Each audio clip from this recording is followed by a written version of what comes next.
The night is quiet, the stars steady above, and we step once more into the deep hush of the Middle Ages. Imagine a small village, its cottages clustered close together, their thatched roofs dark against the silver glow of the moon. From one home, the faint smoke of a fire drifts into the cool air. Within, families sit together, listening not to books, for books were rare, but to voices, to stories whispered and remembered, and many of these stories spoke of creatures beyond the ordinary world, beings of feather and scale, horn and flame, part dream, part reality. They were drawn in manuscripts, carved into church walls, and painted on shields.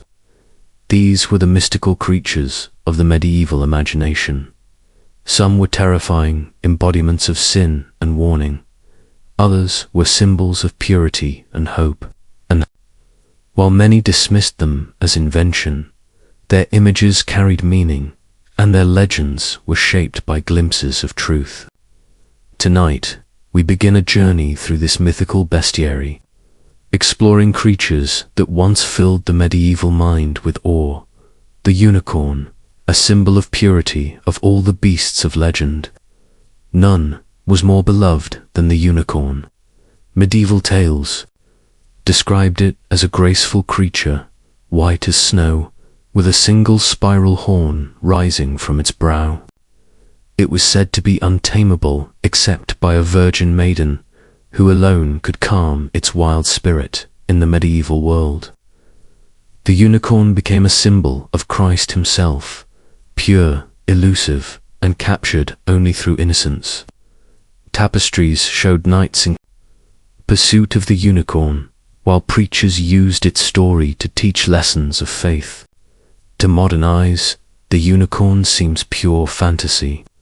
Yet the myth may have been inspired by real animals, perhaps the Indian rhinoceros, or tales of the oryx, whose single horn was visible in silhouette. Even the narwhal, whose spiraled tusk reached European markets, gave life to the legend. Imagine a medieval hall where candlelight flickers on the woven threads of a tapestry. A unicorn kneels beside a maiden, its horn lowered in quiet trust. For the people who gazed upon this image, it was not merely decoration.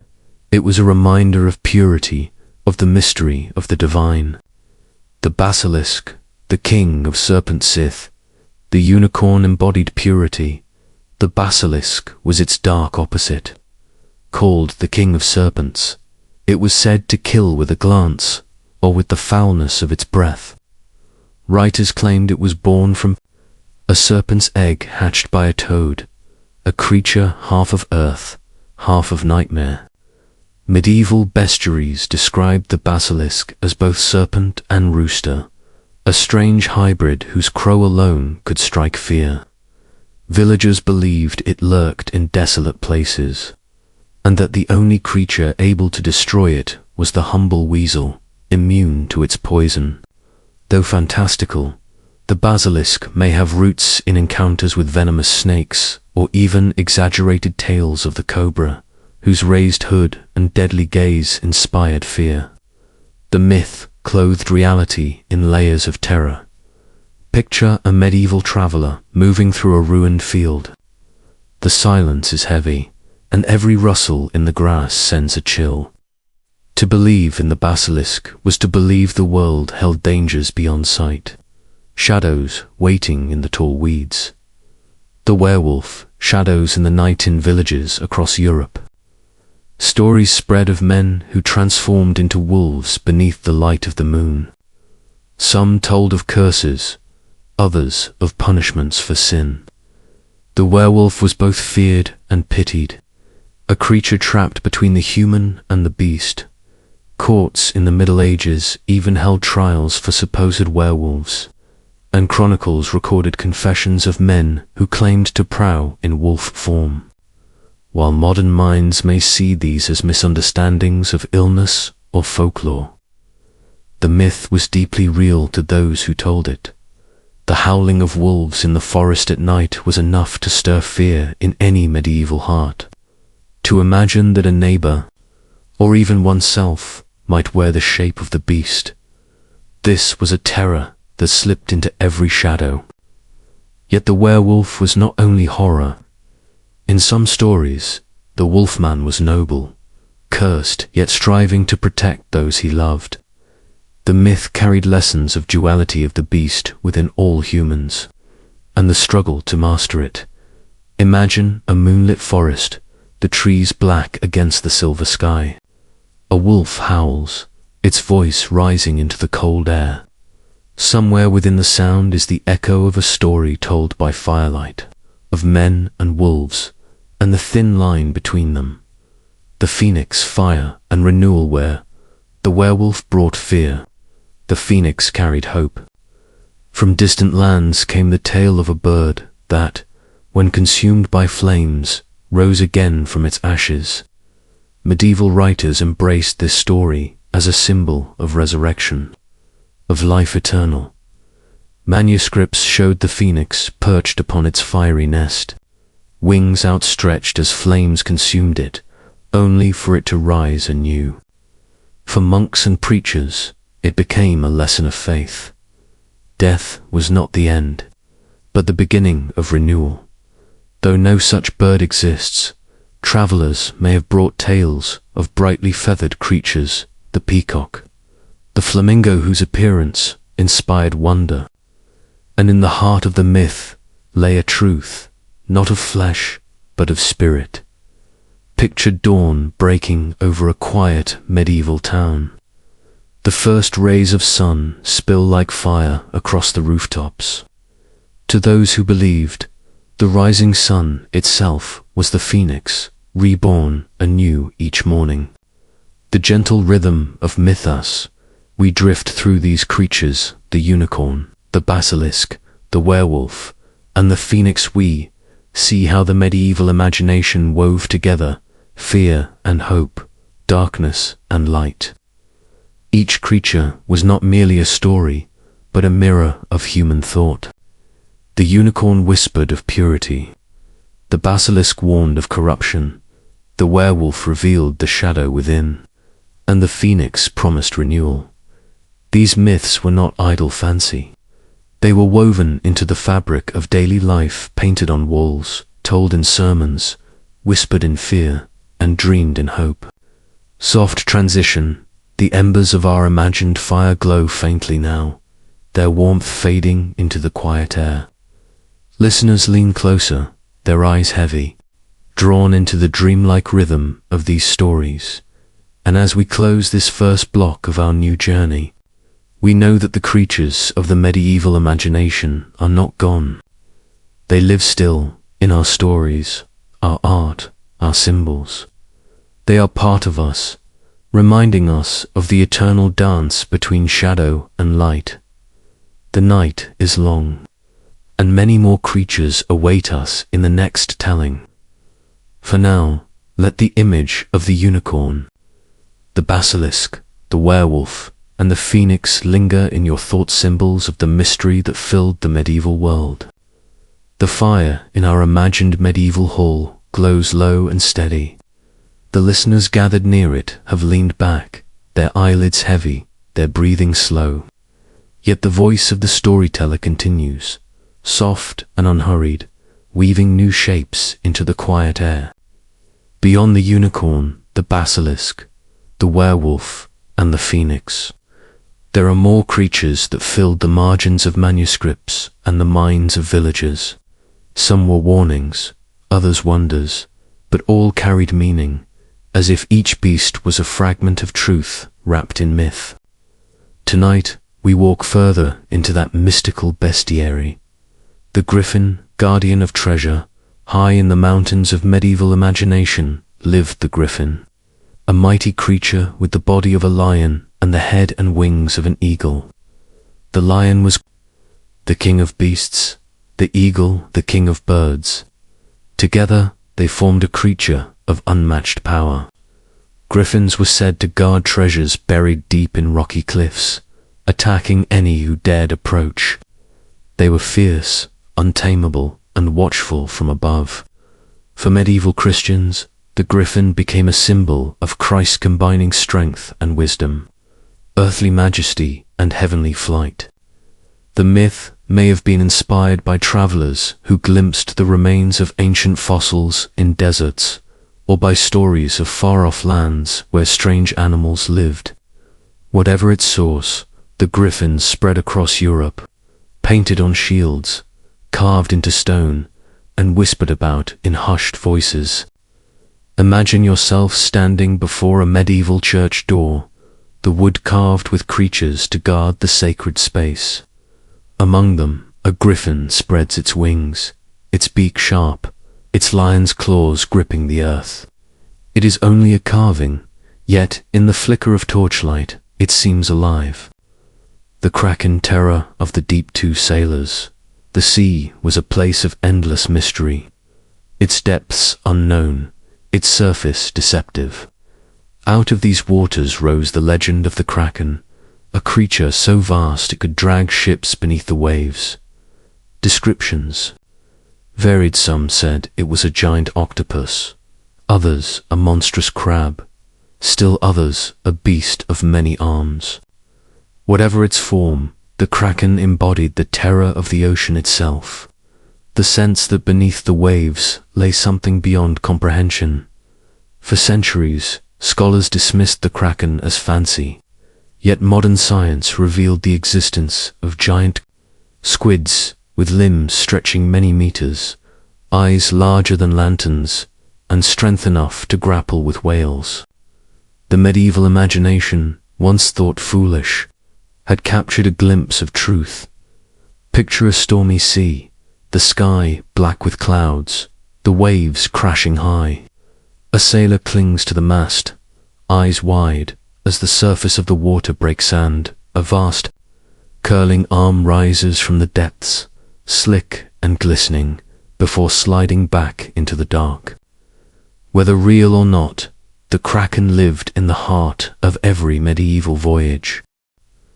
The salamander, creature of fire. Among the strangest of medieval myths was the salamander, a creature said to be born of flame. It was believed that the salamander could walk through fire unharmed, even extinguishing flames with its icy body. In bestiaries, the salamander became a symbol of purity that could withstand corruption, or of the faithful soul enduring the trials of the world. Travelers claimed to have seen garments woven of salamander hair that resisted burning, a myth, likely inspired by the use of asbestos. Though the salamander of nature is a small amphibian, often found near damp wood or stone, its mysterious appearance slipping from logs placed in fire may have given rise to the legend. To medieval minds, it was a living paradox, a creature of water that conquered flame. Imagine a medieval hearth where a log crackles in the fire. Suddenly, a small, dark form wriggles free from the burning wood, scurrying into the shadows. 2. The startled onlooker. It is proof enough that salamanders are born from fire. The dragon, shadow of fear and power. No creature was more universal in medieval myth than the dragon. From the hills of England to the mountains of Germany, from the castles of France to the churches of Italy, dragons appeared in countless tales. They were beasts of smoke and flame, their wings blotting out the sun, their breath scorching the earth. They guarded hoards of treasure, or kidnapped maidens, or served as trials for holy saints. To the medieval imagination, the dragon was both the greatest of monsters and the ultimate foe of good. The legend of St. George slaying the dragon became one of the most enduring stories of Christendom, a symbol of faith triumphing over evil. Yet the roots of the myth may lie in real encounters. Crocodiles in distant lands, snakes of unusual size, or even the uncovered bones of prehistoric creatures. Imagine standing on a hilltop, the wind cold against your skin. Far below, in a cavern, dark as night, glimmers the imagined eye of a dragon. Its breath steams, its scales glisten, its tail coils like smoke. For the medieval heart, the dragon was both terror and meaning, embodying all the dangers of the world. The gentle web of meaning as these creatures weave together, the griffin, the kraken, the salamander, the dragon, we see not merely beasts of fantasy but symbols carrying lessons. The griffin spoke of guardianship and majesty. The kraken warned of the unknown depths. The salamander embodied purity within trial. The dragon represented the shadow of sin, the challenge to be overcome. Each myth was a story wrapped around truth, each beast a reflection of the fears and hopes of medieval life. Soft transition, the storyteller pauses, the hall silent except for the crackle of the fire. Outside, the night deepens, and the stars shine in their cold clarity. The listeners shift slightly, wrapped in cloaks, their eyes heavy with sleep.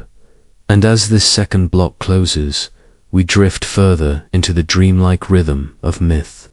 For in the next telling, more creatures wait, the nightingales of legend, the monstrous wolves of the north, the mermaids of the sea. Each will reveal another layer of the medieval imagination, another fragment of truth wrapped in wonder. For now, let us rest with the griffin's wings, the kraken's tentacles, the salamander's flame, and the dragon's shadow. They linger in the imagination, soft and steady, like embers glowing in the night. The fire in our imagined hall burns low, glowing softly as shadows sway across stone walls. The listeners, peasants, merchants, and perhaps a weary night. In quiet stillness, their breath slowed by the rhythm of the tale.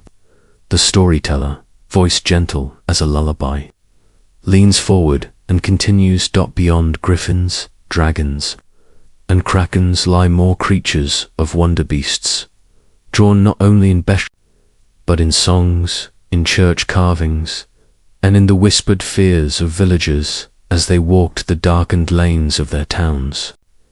Let us move deeper into this menagerie of medieval imagination, where every creature holds a secret truth.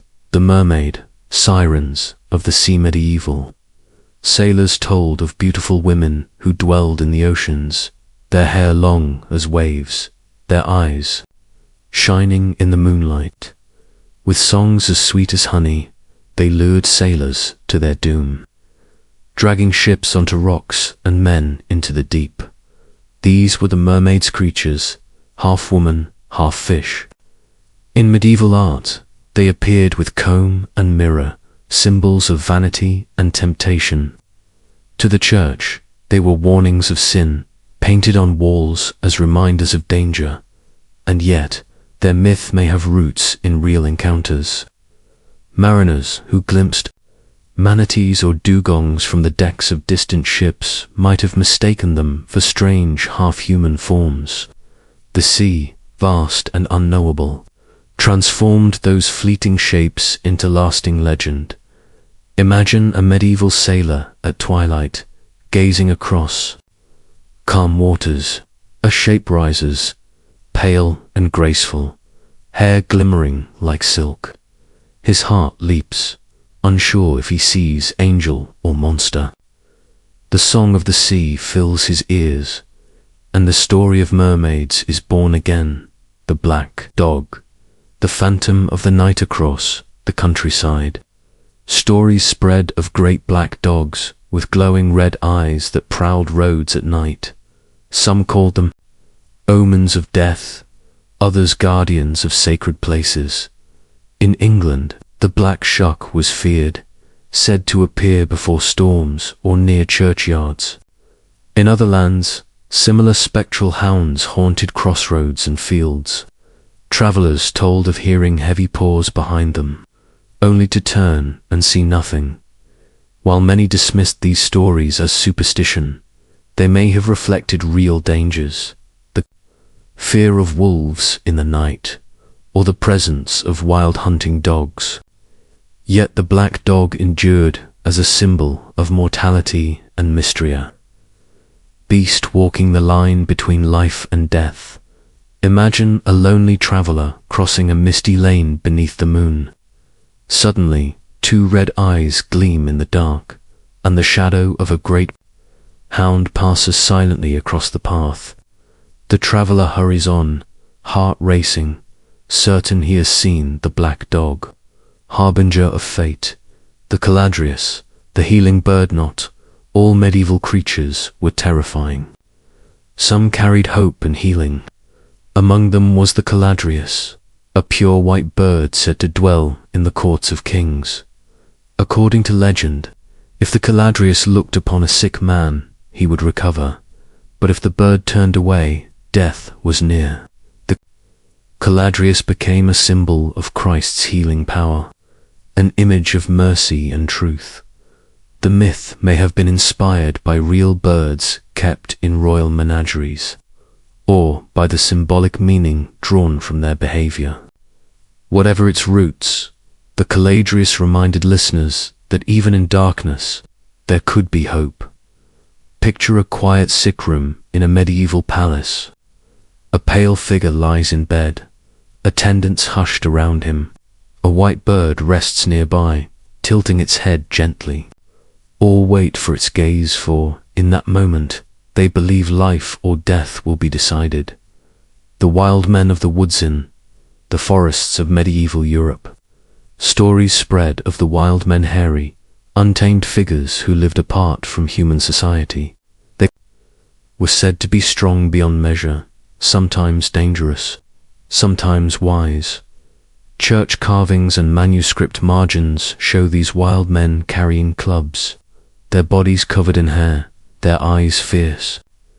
Two villagers, they were both fear and fascination, the image of what it meant to live beyond the bounds of civilization. Some believe the myth arose from encounters with hermits who withdrew into the wilderness, or from fleeting glimpses of strangers who lived far from towns. Others see them as symbols of humanity's untamed nature, the beast within us all. Imagine walking through a dense medieval forest, the air damp with moss, the silence broken only by birdsong. Suddenly, between the trees, a figure moved, then a man, covered in hair, vanishing as quickly as he appeared. The tale of the wild man grows stronger, passed from one frightened villager to another.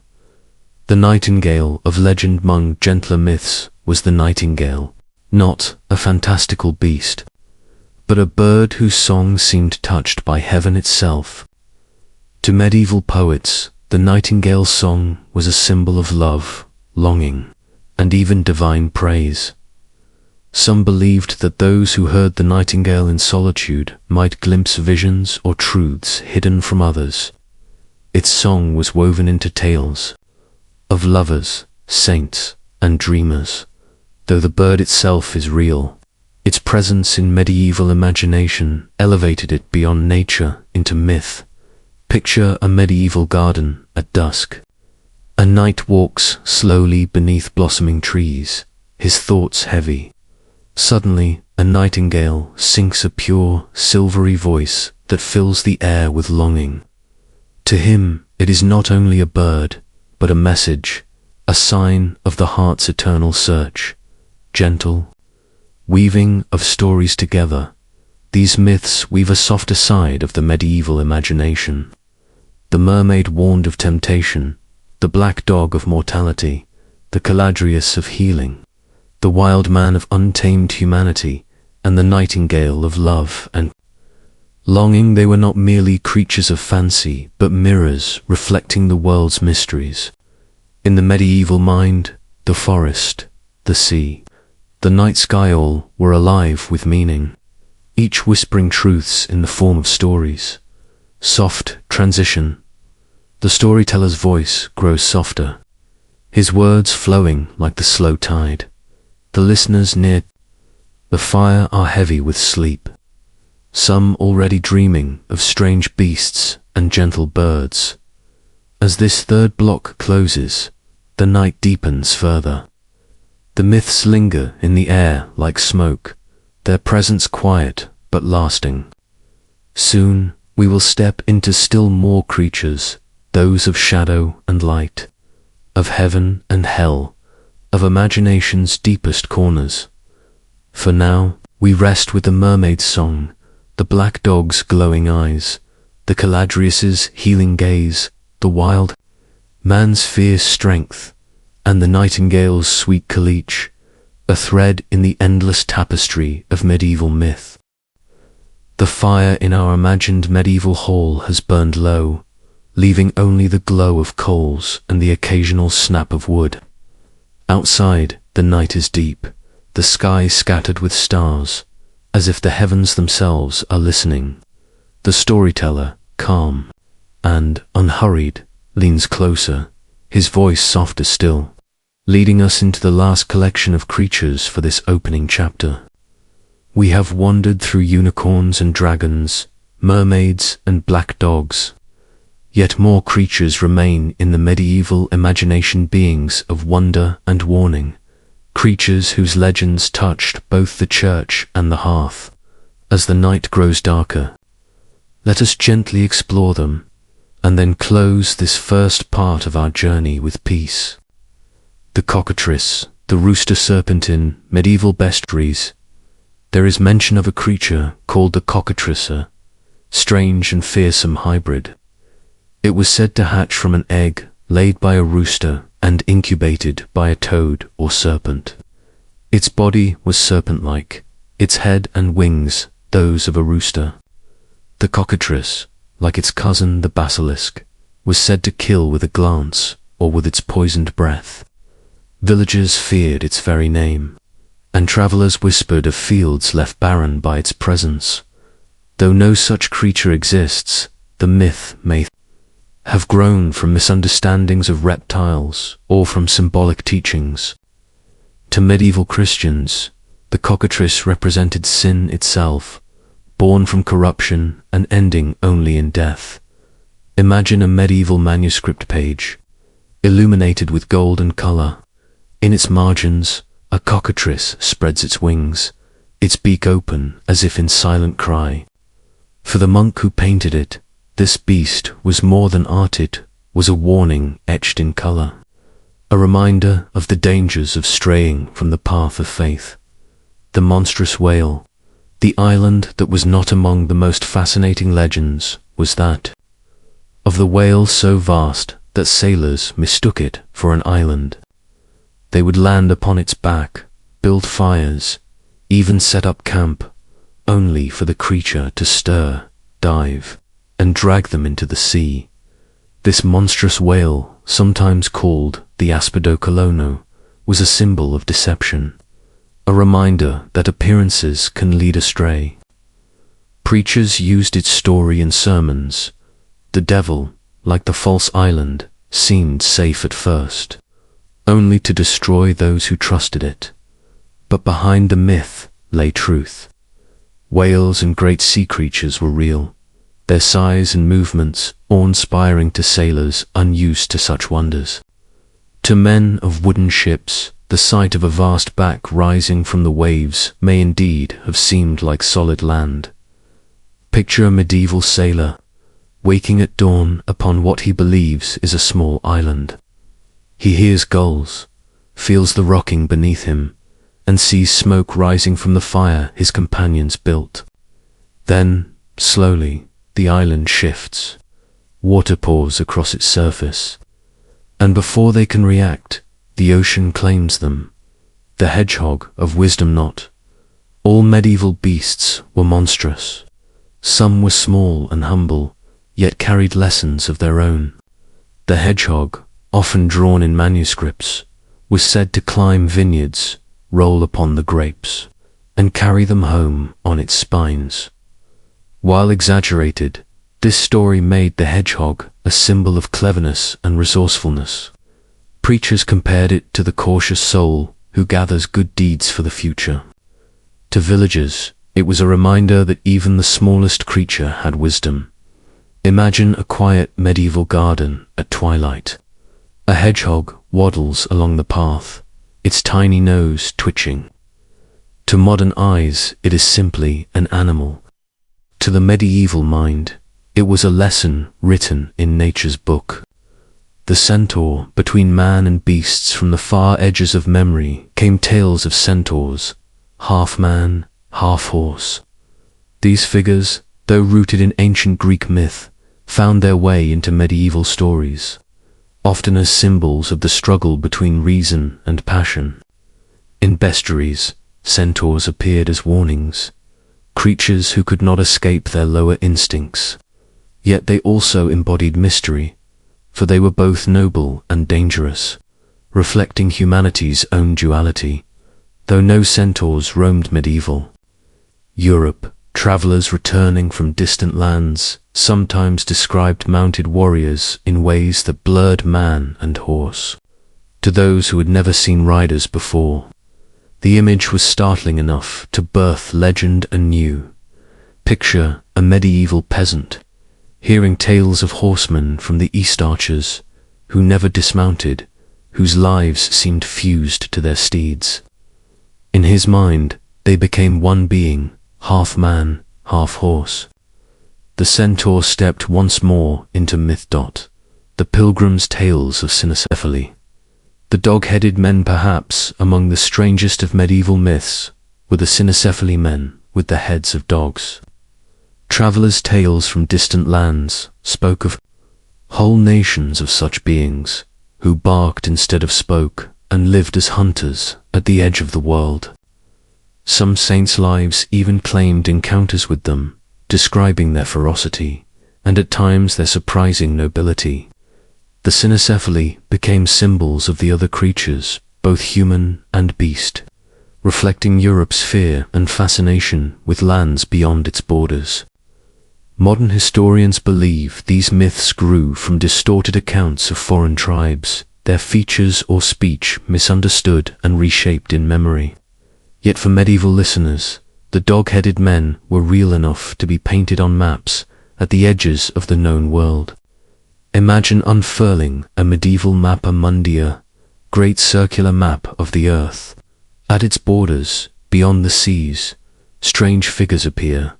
Men with dogs' heads, archers with tails, tribes of one-eyed giants. These were not errors, but beliefs, the living margins of medieval imagination.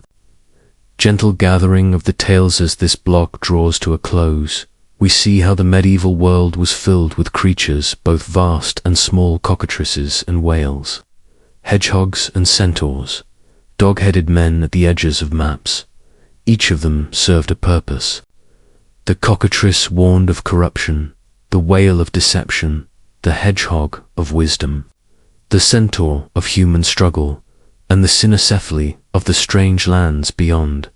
For the medieval listener, these were not idle fantasies, but part of the moral and spiritual fabric of life. Every beast carried a lesson, every myth a truth wrapped in wonder. Closing the first chunk, the storyteller pauses, his voice fading with the last glow of the fire. Outside, the night is still. Within, the listeners drift into sleep, their dreams, filled with unicorns, dragons, mermaids, and all the beasts of legend. Thus ends the first great chunk of our journey, bestiary of wonder and warning, where the creatures of medieval imagination walk again in the quiet halls of memory. But this is only the beginning. Ahead lies more, angels and demons, celestial beasts, creatures of light and shadow. The story will continue, softly, gently, guiding us deeper into the dream. The hall grows quieter still. The fire has burned to embers, and the air is cool with the weight of the midnight hour. Yet the storyteller does not stop. His voice flows, softly, carrying listeners deeper into realms where creatures of heaven and shadow walked in the imagination of the Middle Ages. For the medieval mind, the world was never only what could be seen. Beyond the fields and forests lay hidden realms, heaven above, hell below, and liminal spaces where angels and demons, spirits and visions might enter the lives of mortals. The bestiary of Europe was not confined to earth and sea, but stretched into the unseen. Angels in winged forms. Medieval art is filled with angels' messengers, clothed in light, their wings outstretched. They were not mythical in the eyes of believers, but real and ever-present. Yet even angels took on forms that seemed fantastical, drawn from visions and dreams. Some were described as radiant youths with feathered wings. Others, more mysterious, were wheels of fire covered in countless eyes, or beings with many wings and faces. To ordinary villagers, angels were creatures of comfort and awe, reminding them that heaven was never far. Imagine standing in a stone chapel, the morning light pouring through stained glass. On the walls are painted angels' faces serene, wings vast, robes flowing. To gaze upon them is to feel both small and safe, as though heaven bends gently toward earth. Demons of the dark. If angels brought light, demons embodied shadow. Medieval sermons and art depicted them with horns, claws, wings of bat, and faces twisted into monstrous forms. They haunted the margins of manuscripts, crouched in the carvings of cathedrals, and stalked the fears of nightly dreams. For the people of the Middle Ages, demons were not idle fantasy. They explained illness, misfortune, and temptation. They were the presence felt in the creak of the floorboards, the cold shiver at midnight. Yet even these creatures carried lessons. They were symbols of inner struggle, of sin to be overcome. The medieval imagination clothed moral truths in monstrous forms, making the invisible visible. Picture a monk bent over his desk, writing by candlelight. In the corner of the parchment, he draws a demon, half goat, half serpent, its claws raised. For him, it is both warning and exorcism, a way of binding fear within the lines of ink. The cherub and the seraph. Among the strangest of medieval creatures were those described by prophets in scripture, the cherubim and seraphim. Far from the soft, childlike angels we imagine today, these beings were awe-inspiring, creatures of fire, with many wings and eyes, surrounding the throne of heaven. To the medieval imagination, they were reminders of the mystery of creation, that not all of heaven's forms could be understood. They embodied the vastness of the divine, showing that even the most fantastical images might carry truth of a higher order. Imagine drifting into sleep and seeing before you a wheel of fire, turning endlessly, its rim lined with eyes that watch in perfect stillness. To the medieval listener, such visions were not nightmares, but glimpses of glory beyond understanding. The devil as a shapeshifter in countless medieval stories. The devil himself was said to appear in many guises, sometimes as a man, charming and persuasive, sometimes as a beast with cloven hooves, sometimes as a black cat, a raven, or even a shadow that passed silently in the corner of a room. To the medieval imagination, the devil was everywhere, always near, watching. This belief shaped behavior, keeping people cautious, urging them to cling to faith. Yet behind the fear lay a truth, the sense that temptation and danger often wear familiar faces. The myth of the devil as shapeshifter was not only a story, but a way of giving form to life's unseen struggles. Picture a villager walking home through the fields at dusk. A man approaches, friendly and smiling, but something in his eyes is strange, unsettling. The villager quickens his pace, whispering a prayer. To him, it may have been no ordinary man, but the devil in disguise. Visions of the apocalypse. The medieval mind often returned to the end of days. Painted in manuscripts were creatures of the apocalypse, beasts with 7 heads, locusts with human faces, horses breathing fire. These were not seen as fantasy, but as visions of what was to come. Though terrifying, they carried a soothing lesson, that history had meaning, and even the strangest beasts were part of a story guided by divine will. Imagine a monk turning the pages of an illuminated manuscript. The words of revelation glow in gold leaf, and beside them painted beasts coil and writhe. To him, these images are not mere pictures, but glimpses of eternity, shaping how he understands his life and world. Gentle reflection as this block draws to a close. We see how medieval imagination stretched beyond the natural world into the unseen. Angels, demons, fiery cherubim, the devil in disguise. The beasts of the apocalypse all were part of their reality. For the medieval listener, the world was alive with presence, every moment a meeting place between heaven and earth, light and dark. The creatures of these stories were not idle dreams, but companions of faith, shadows of fear, and reminders of hope. Soft transition, the storyteller's voice softens, the last embers glowing faintly. Some listeners have already drifted into slumber, their dreams touched by wings of angels or shadows of demons. The night moves on, timeless and deep. And as this 5th block closes, we know there are more creatures waiting, still beasts of earth and sky, born of memory and wonder. In the next telling, we will step further into tales of monstrous birds, enchanted stags, and visions of creatures that blurred the boundary between nature and miracle. For now, let the angels' wings, the demons' claws, the fiery cherubim, the shape-shifting devil, and the beasts of the apocalypse linger in the mind soft, steady like echoes of a dream guiding us deeper into rest.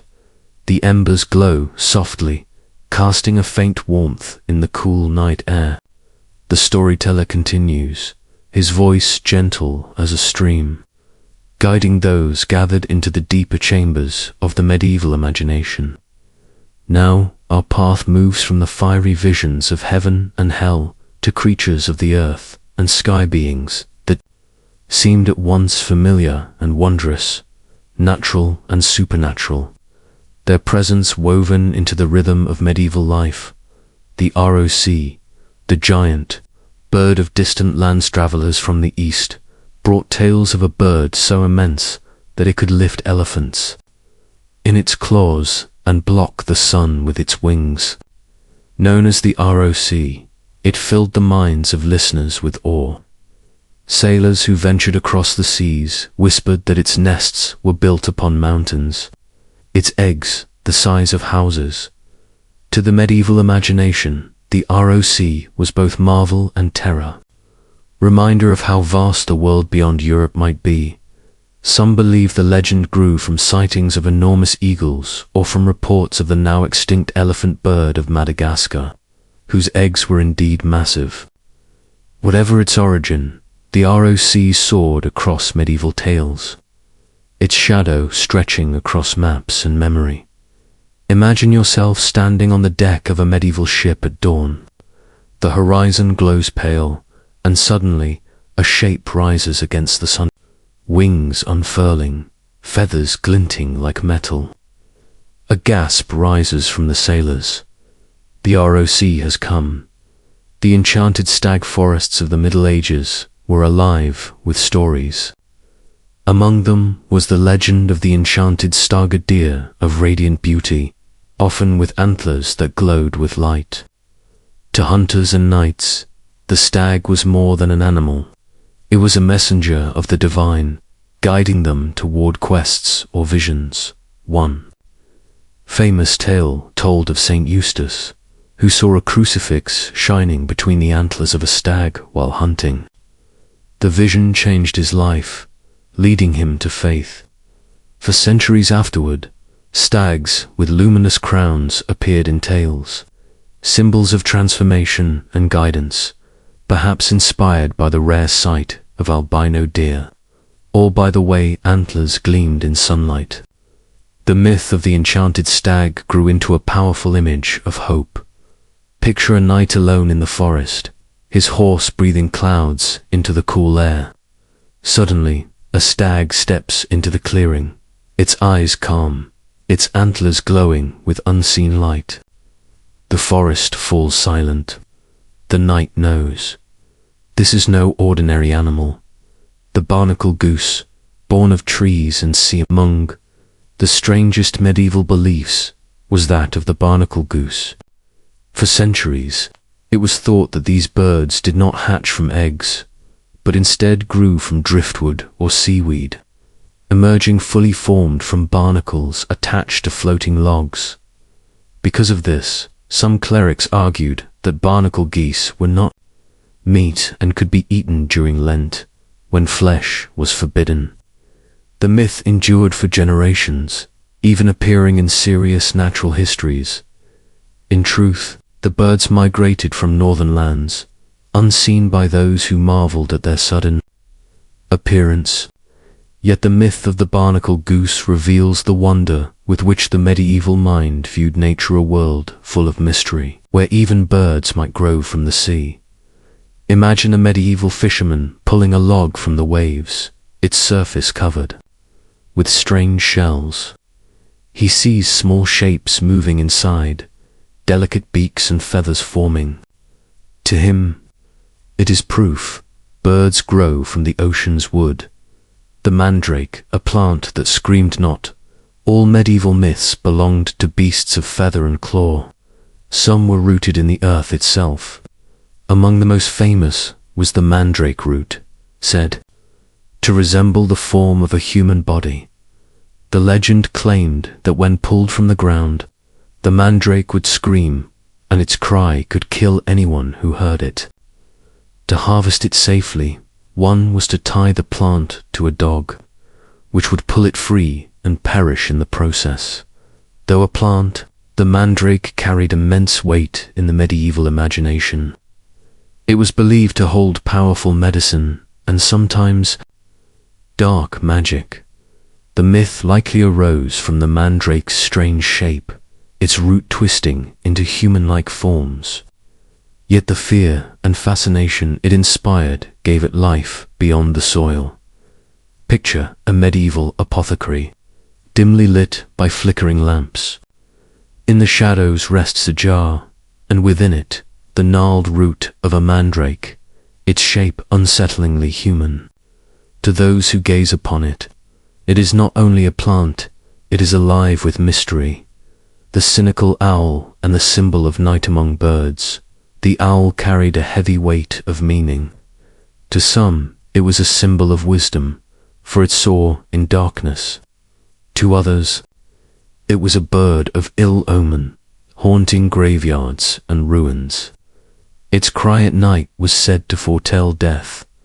Medieval manuscripts often depicted the owl surrounded by smaller birds, which attacked it in daylight, an image of sin shamed by the righteous. Yet at the same time, the owl was revered as a silent watcher, a guide through the night. The duality of the owl reflects the heart of the medieval imagination. Creatures were never simple, but layered with meaning, both dark and light. Imagine walking through a medieval village beneath a silver moon. From the roof of a ruined barn, an owl watches silently, its eyes glowing. Its call pierces the night, soft yet haunting. To you, it is more than a bird, it is a message, though its meaning is hidden. Gentle tapestry of creatures, these tales of the ROC, the stag, the barnacle goose, the mandrake, and the owl show us the breadth of medieval wonder. Some creatures soared in the skies, others grew from the earth, some carried divine visions, and others whispered of death.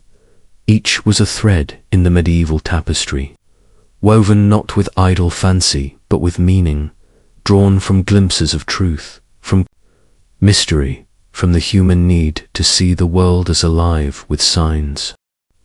Soft transition, the storyteller's voice lowers, flowing like a gentle river. The fire is almost gone now, yet its glow still warms the faces of those drifting into dreams. Their minds, heavy with sleep, wander among vast birds and glowing stags, screaming roots and silent owls. As this sixth block closes, we step deeper into the dreamlike rhythm of medieval myth.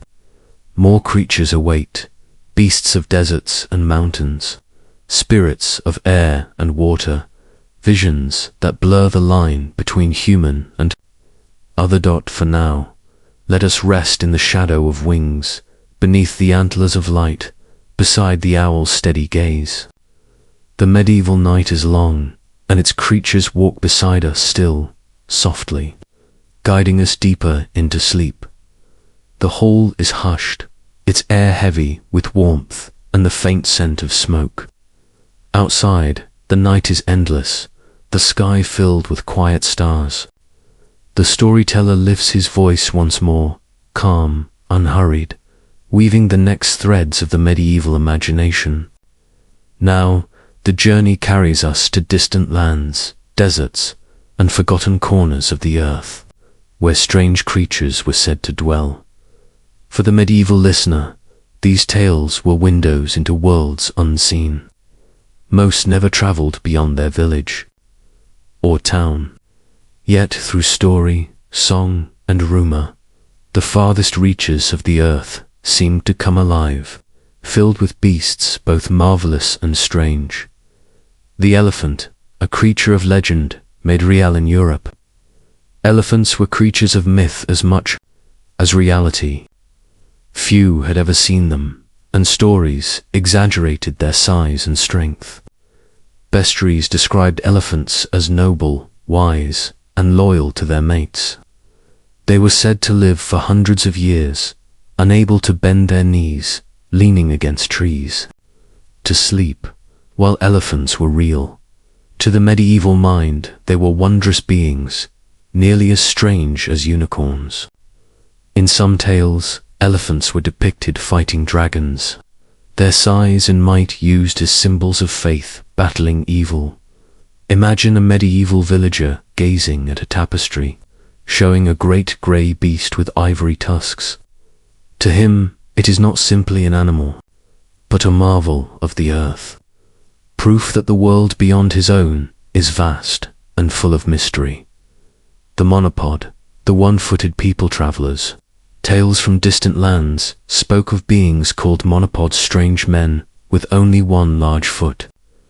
It was said they used this great foot as both limb and shade, lying on their backs in the sun, covering themselves with it like an umbrella. Though fantastical, such stories found their way onto medieval maps and manuscripts. At the edges of the world, the monopods lived, reminders that the earth held wonders and strangeness beyond imagination. Some historians suggest these myths arose from distorted reports of faraway tribes, misunderstood in retelling. Yet to medieval listeners, the monopods were entirely real, proof that the edges of the map were alive with marvels. Picture a parchment map spread upon a wooden table. At its center, familiar towns and rivers. At its edges, strange drawings. Men with 1 foot, dog-headed tribes, cyclopes. The margins of the map became the margins of belief. The Blemier faces in their chests. Another tale spoke of the Blemier men without heads, their faces set upon their chests. Some said they were fierce warriors, others that they lived quietly in distant lands. They appeared in the writings of ancient authors and were carried into the medieval imagination as truth. For the medieval mind, the Blemier were a reminder of the strangeness of creation, proof that God's world was vast and beyond comprehension. Maps placed them alongside other wonders, marking the limits of human knowledge. Though no such people existed, The stories reveal how isolated imagination shaped belief. In a world where travel was rare, a single tale could grow into legend, carried by time and wonder. Imagine a medieval traveler returning from the East, his words carefully recorded by a scribe.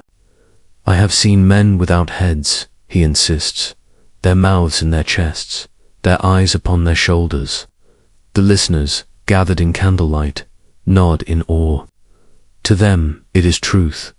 The pelican of sacrifice among birds, none carried as much symbolic weight as the pelican. It was said that when food grew scarce, the pelican would pierce its own breast to feed its young with its blood. This image spread widely, appearing in churches, manuscripts, and sermons.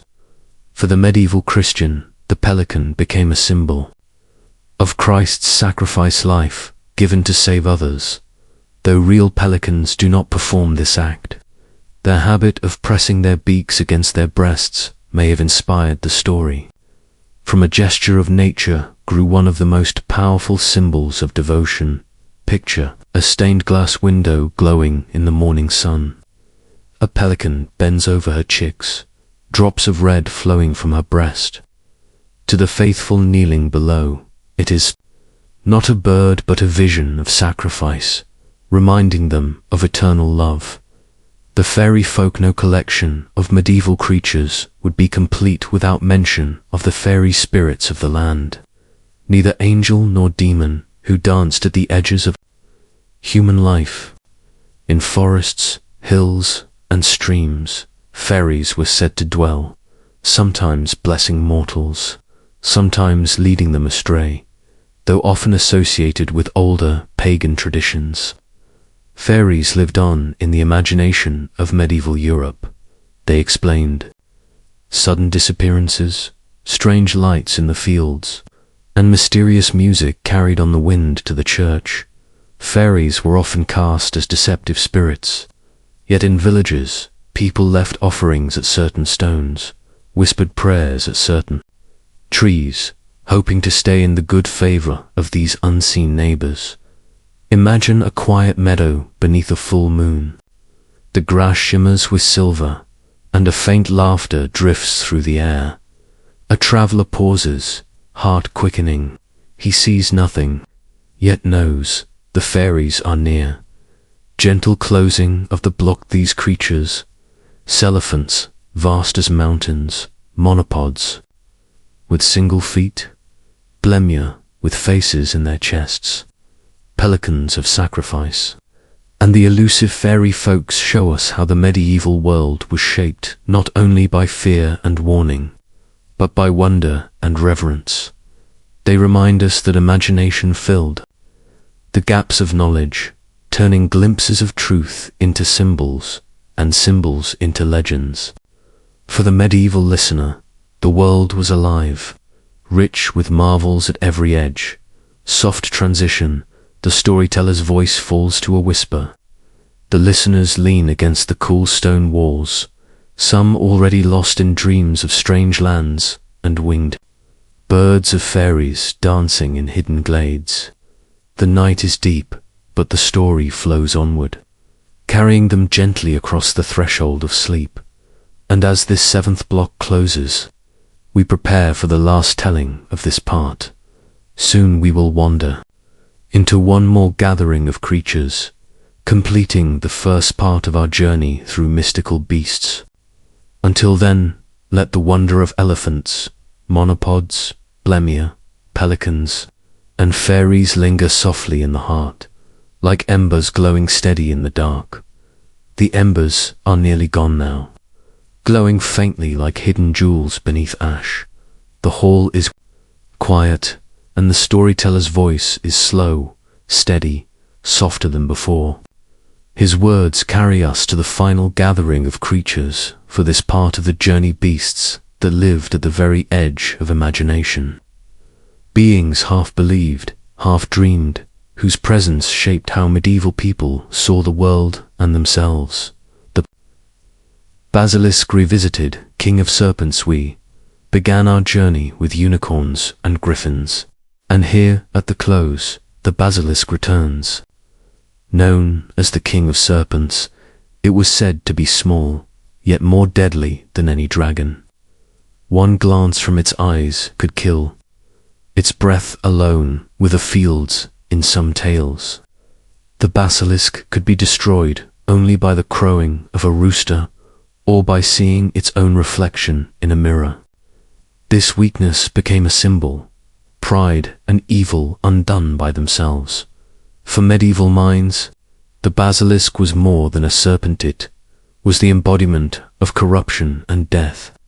Villagers whispered its name with fear, while preachers used it to warn against sin. Picture a medieval mural where a knight holds a polished shield before a coiling serpent. The creature turns its gaze upon itself, and in that instant is undone. For those who saw it, the basilisk was a lesson clothed in terror.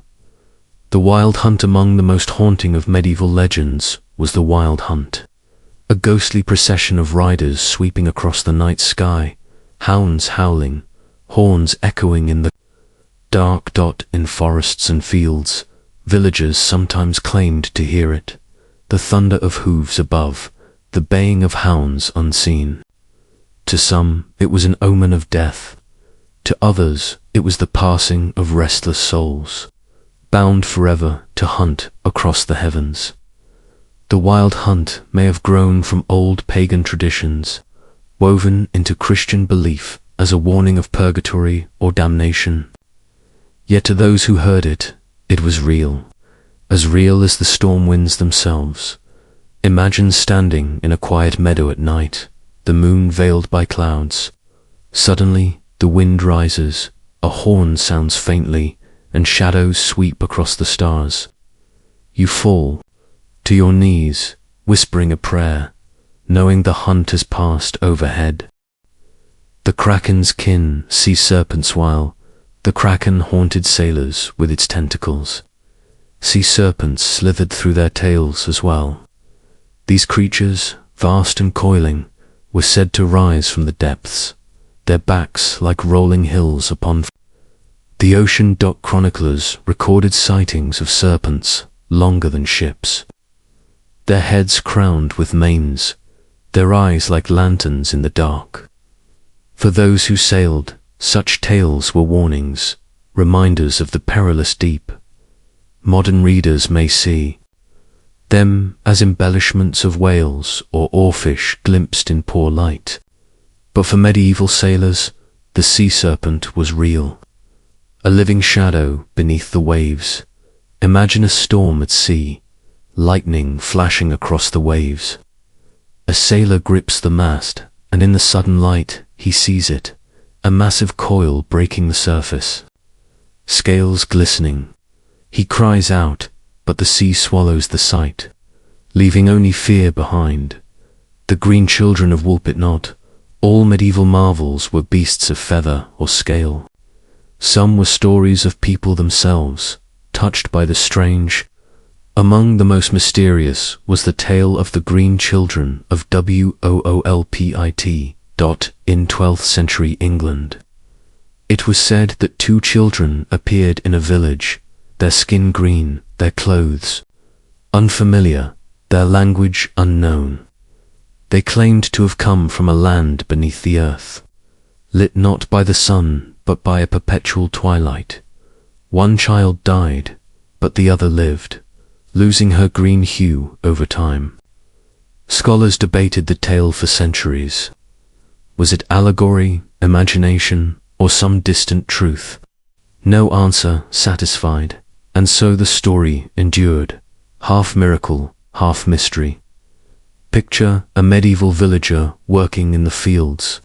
He looks up to see two small figures at the edge of the woods, their skin tinted green, their eyes wide with fear. He calls out, and the story of the green children begins. The phoenix, rebirth, eternal as we draw near the end of this part. The phoenix, image of renewal and rest, said to burn in its own fire and rise again from the ashes. The phoenix was more than myth. It was a promise of life beyond death to the medieval mind. The phoenix symbolized Christ's resurrection and the soul's hope of immortality. It appeared in sermons, in manuscripts, in art across Europe. Unlike the basilisk or the sea serpent, the phoenix was not feared but revered. Imagine closing your eyes in a darkened hall, hearing the story of the bird of flame. In your mind, its wings ignite, it burns, it dies, and from the ash rises new life. To the weary soul, it is comfort, a vision of rest renewed, gentle closing of the pot. The creatures we have walked beside basilisks and wild hunts, sea serpents, and green children, phoenixes reborn are more than curiosities of the past. They are echoes of longing, fear, and hope. For the medieval listener, they made the world feel alive, a tapestry woven not only of fields and rivers, but of shadow and fire, of song and silence. Every story was a way of seeing the unseen, of making sense of the vastness of life. Closing transition, the storyteller's voice grows faint, almost like a prayer.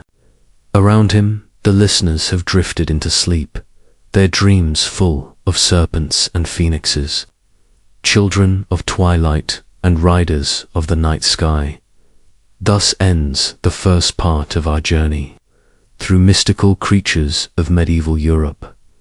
Ahead lie more tales, beasts of other lands, visions of saints, marvels of nature and miracle. But for now, we rest, carried by the gentle weight of myth into the deep stillness of night. The first part of our journey has ended, yet the night continues. Wide and deep, the fire in the hall has been stoked anew, glowing with steady warmth. Some listeners stir from drowsy dreams, only to find the storyteller's voice flowing once more, as soft and steady as the turning of the stars. Now, our path moves into the second great part of the tale. Here we discover creatures born not only from distant lands or natural wonders, but from the interplay of faith and folklore, mystery and devotion. For the medieval imagination, belief and story were never separate, they walked together, shaping the world into something alive with meaning. The Lamb of God and the Agnus Dei creatures.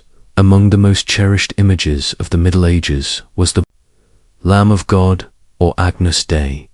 This was no ordinary lamb, but one depicted with a halo, carrying a flag, a symbol of Christ's sacrifice and victory over death. But alongside this holy symbol were curious tales of marvelous lambs said to grow from the ground itself. Known in folklore as the vegetable lamb of Tartary, this creature was imagined as a living lamb attached to a stalk, feeding on grass around its stem until nothing remained. Though fantastical, this image blended plant and beast, reflecting the medieval desire to see unity in all creation. It was both wonder and parabolon, emblem of the mysterious ways life might spring forth.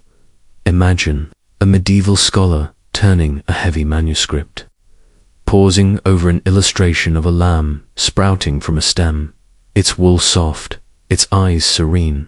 To him, it is not absurd but marvelous, a glimpse of creation's hidden harmony. The beasts of Revelation, the Bible itself, gave rise to creatures of astonishing strangeness, described in the book of Revelation. Beasts with 7 heads and 10 horns, locusts with faces like men and wings that roared like chariots, dragons cast down from heaven. For medieval minds, these were not fantasy but prophesy images of things to come. Illuminators painted them in gold and crimson, their wings vast, their faces fierce. Preachers spoke of them with solemnity, warning their flocks of the day when such beasts would rise. Though drawn from scripture, they became part of the medieval bestiary, no less real than lions or wolves. Their presence reminded listeners that history itself was a story, moving toward an end, written in mystery.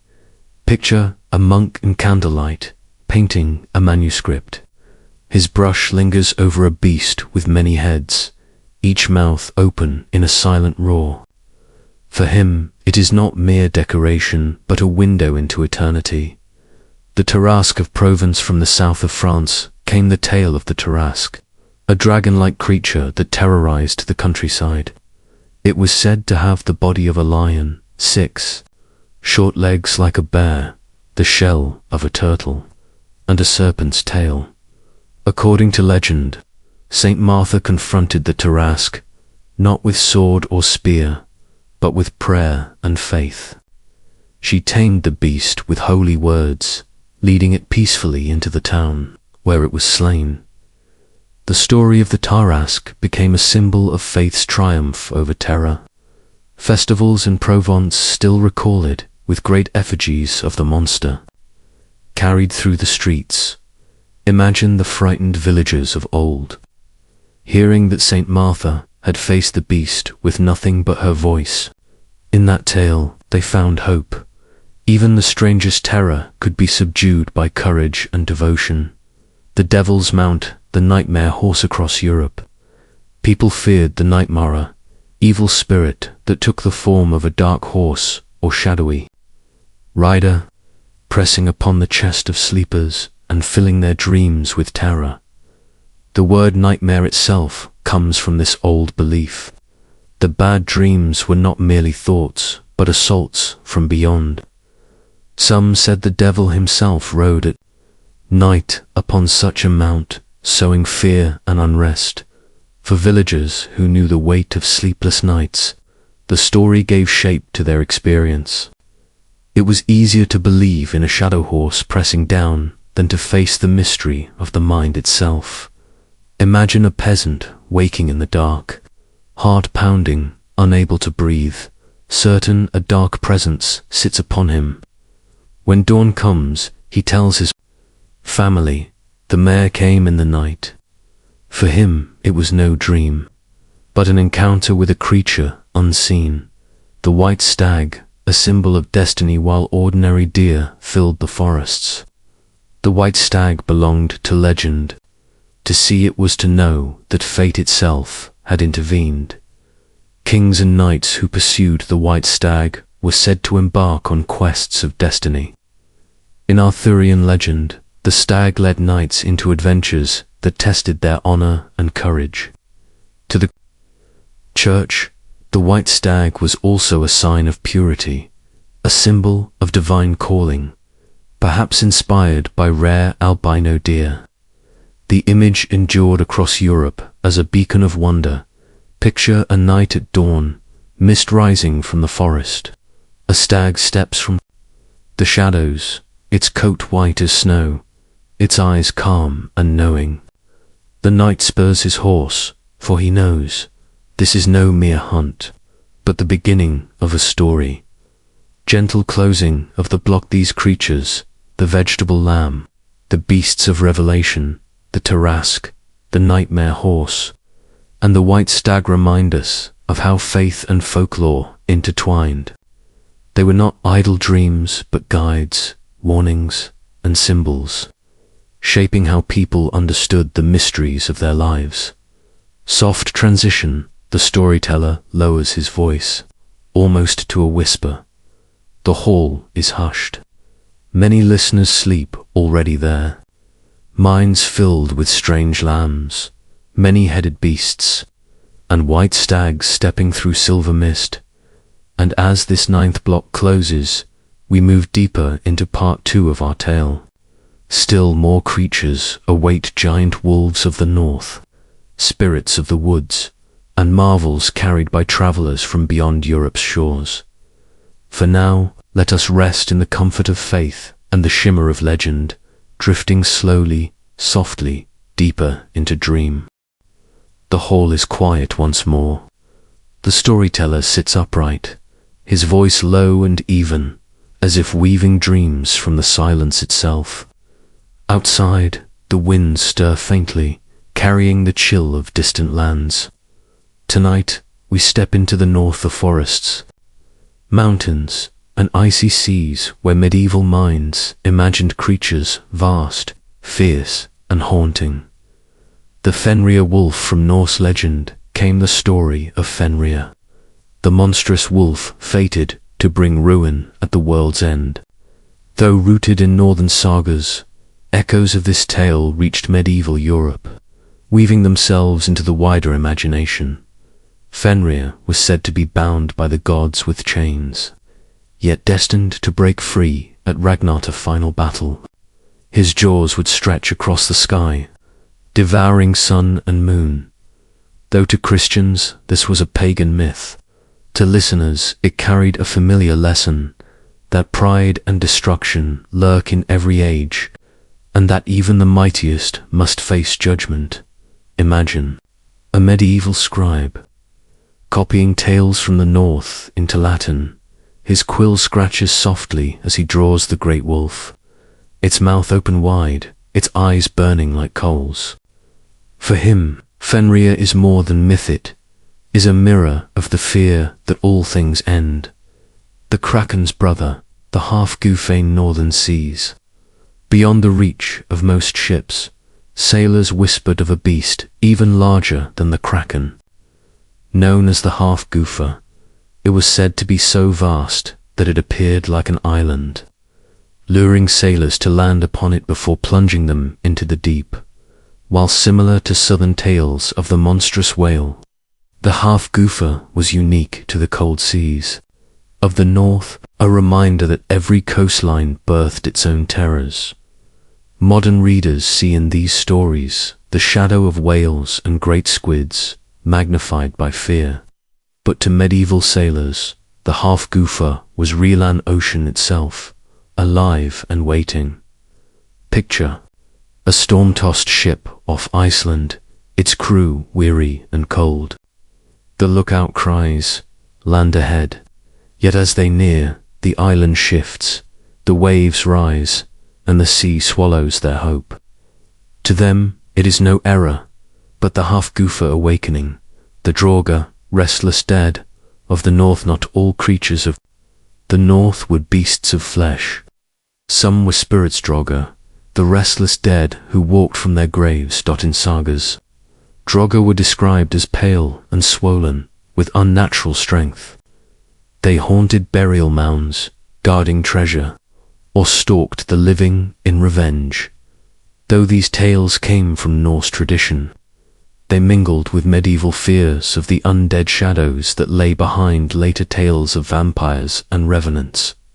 Imagine a villager walking near a graveyard at dusk. He hears heavy steps behind him, slower than a man's, heavier. He dares not turn. The air grows cold. For him, it is not memory, but encounter. The Draugr walks. The forest spirits in the wild forests of Europe. People spoke of spirits hidden in the trees, elves, woodwives, and green men who watched from the shadows. The Green Man, in particular, appeared often, carved into churches, a face of leaves and vines, gazing serenely or fiercely from stone. Was he a pagan remnant, a guardian, spirit, or a symbol of rebirth? The answer was never certain to villagers who lived at the forest's edge. The woods were never empty. Every whisper of branches might be a spirit moving. Every hollow tree might hold a presence unseen. Picture walking into a medieval forest, your torch flickering. On the bark of a great oak, you see a face part leaf, part wood, alive with quiet watchfulness.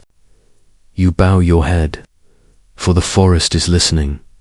The Wild Hunt northern visions, while the Wild Hunt was told across Europe, in the north it took special forms.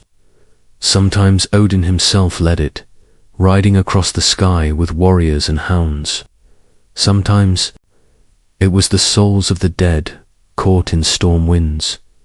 For medieval Christians, the northern Wild Hunt blended into their own fears of purgatory. For villagers, it remained a warning.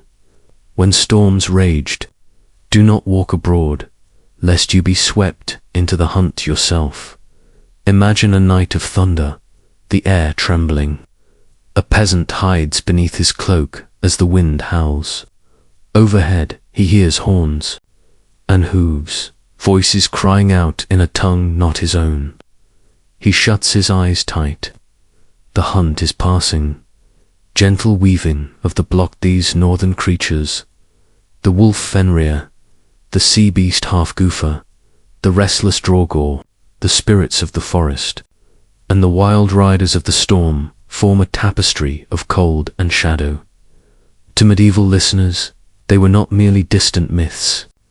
They were warnings, guides, and companions of thought, shaping how one saw the forest at night, the ocean at dawn, the storm in the sky. Soft transition, the storyteller pauses, his voice lingering in the cool air. The listeners shift, some caught between waking and dream, their minds already filled with wolves and riders, spirits and seas. As this 10th block closes, we step deeper still into part 2 of our journey. Ahead are creatures from deserts and mountains, wonders carried by pilgrims and merchants, tales that stretched the medieval mind toward lands it never saw. For now, we rest in the shadow of northern beasts, letting their presence guide us gently. Into dream, the storyteller's voice continues, calm as the slow burning of coals. Outside, the night is still, the stars glimmering faintly above the quiet earth. Yet within the hall, the story carries the listeners far away beyond forests and seas, into deserts and mountains, where the medieval imagination placed some of its strangest and most wondrous creatures. The manticore, the manita of the East from Persian legend, passed into Europe through travelers' tales, came the manticore. It was described as a beast with the body of a lion, the face of a man, and the tail of a scorpion or dragon. Its voice was said to mimic human speech, luring prey close before devouring them whole. Taught to medieval minds, the manticore symbolized deceit and danger, the blending of human likeness with bestial hunger. Monks who copied bestiaries sometimes drew the creature with careful strokes, half fascinated, half fearful, though no such beast exists. The manticore reveals how easily imagination gave monstrous form to the fear of lands unknown.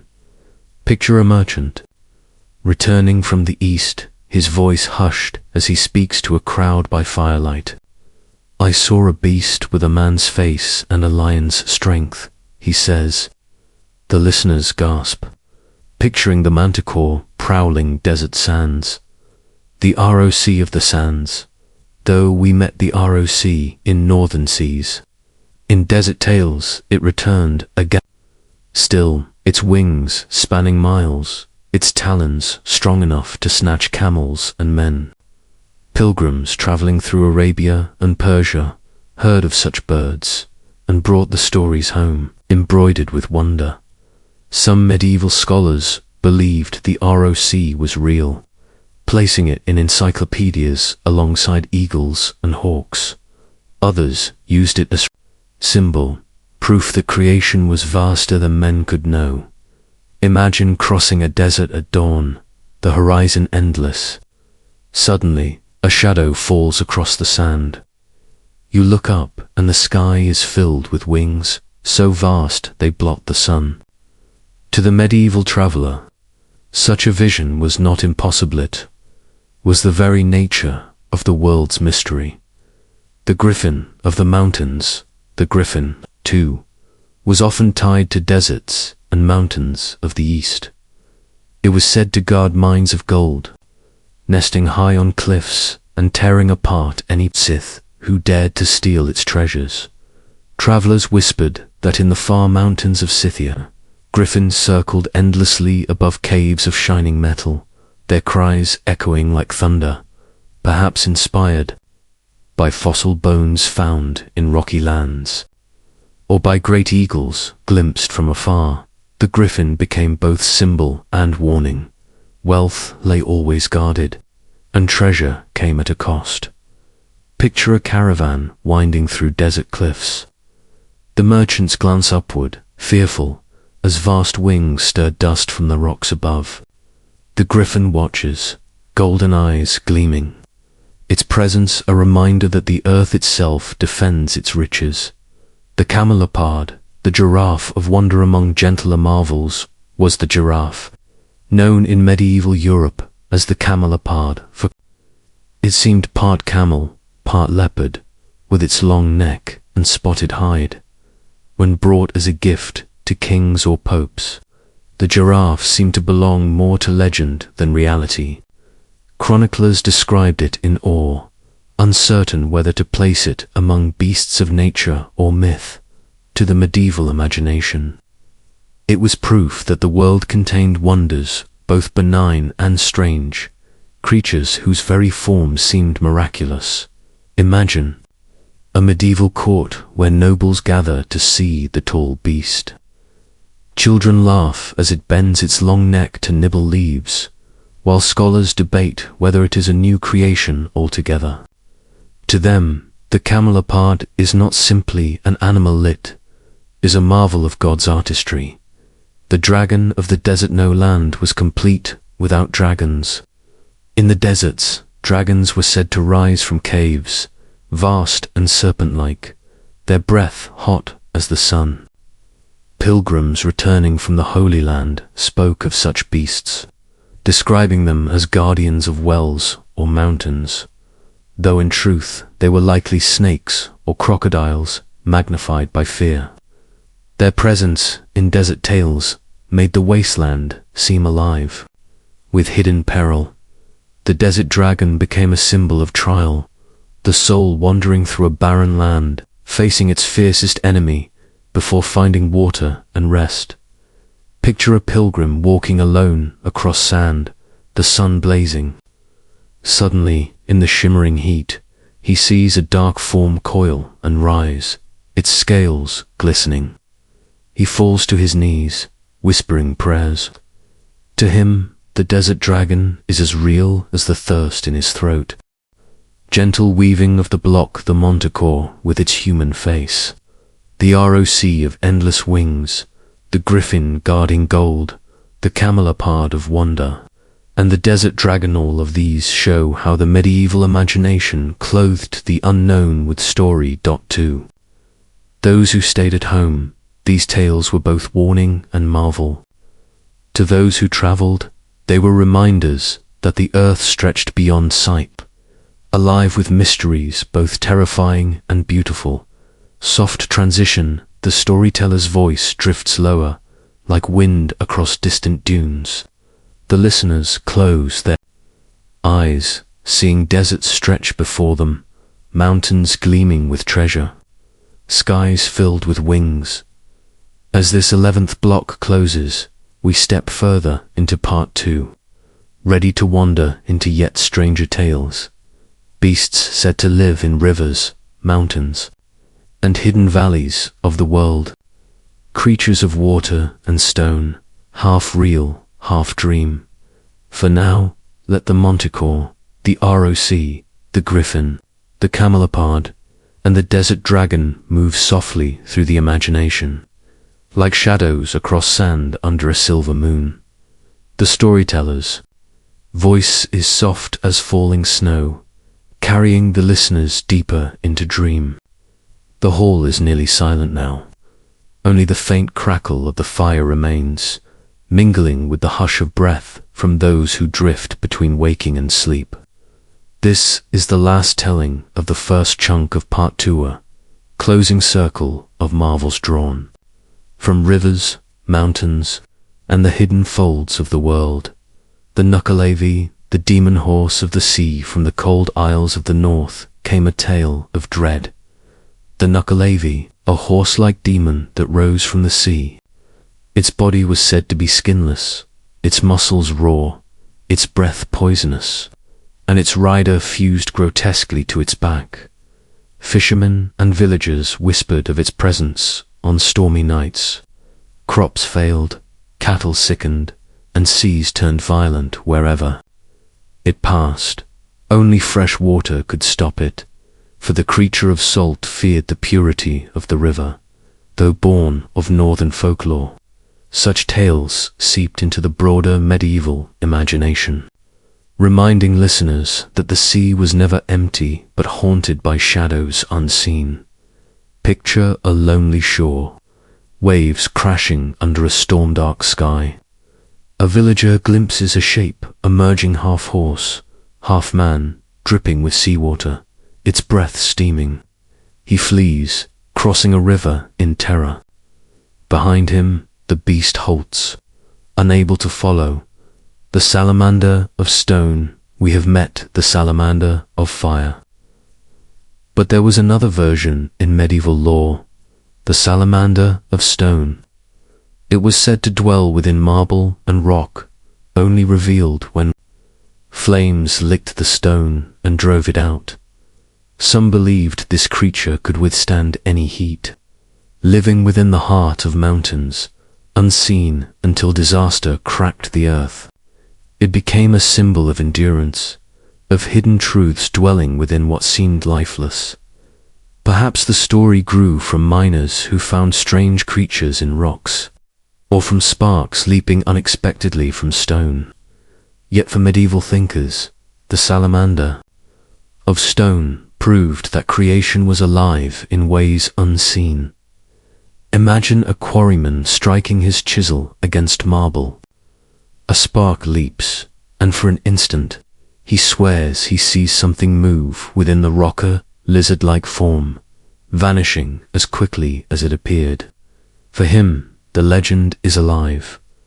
The cynocephaly of the rivers we have heard of, the dog-headed men, said to dwell at the edges of the world.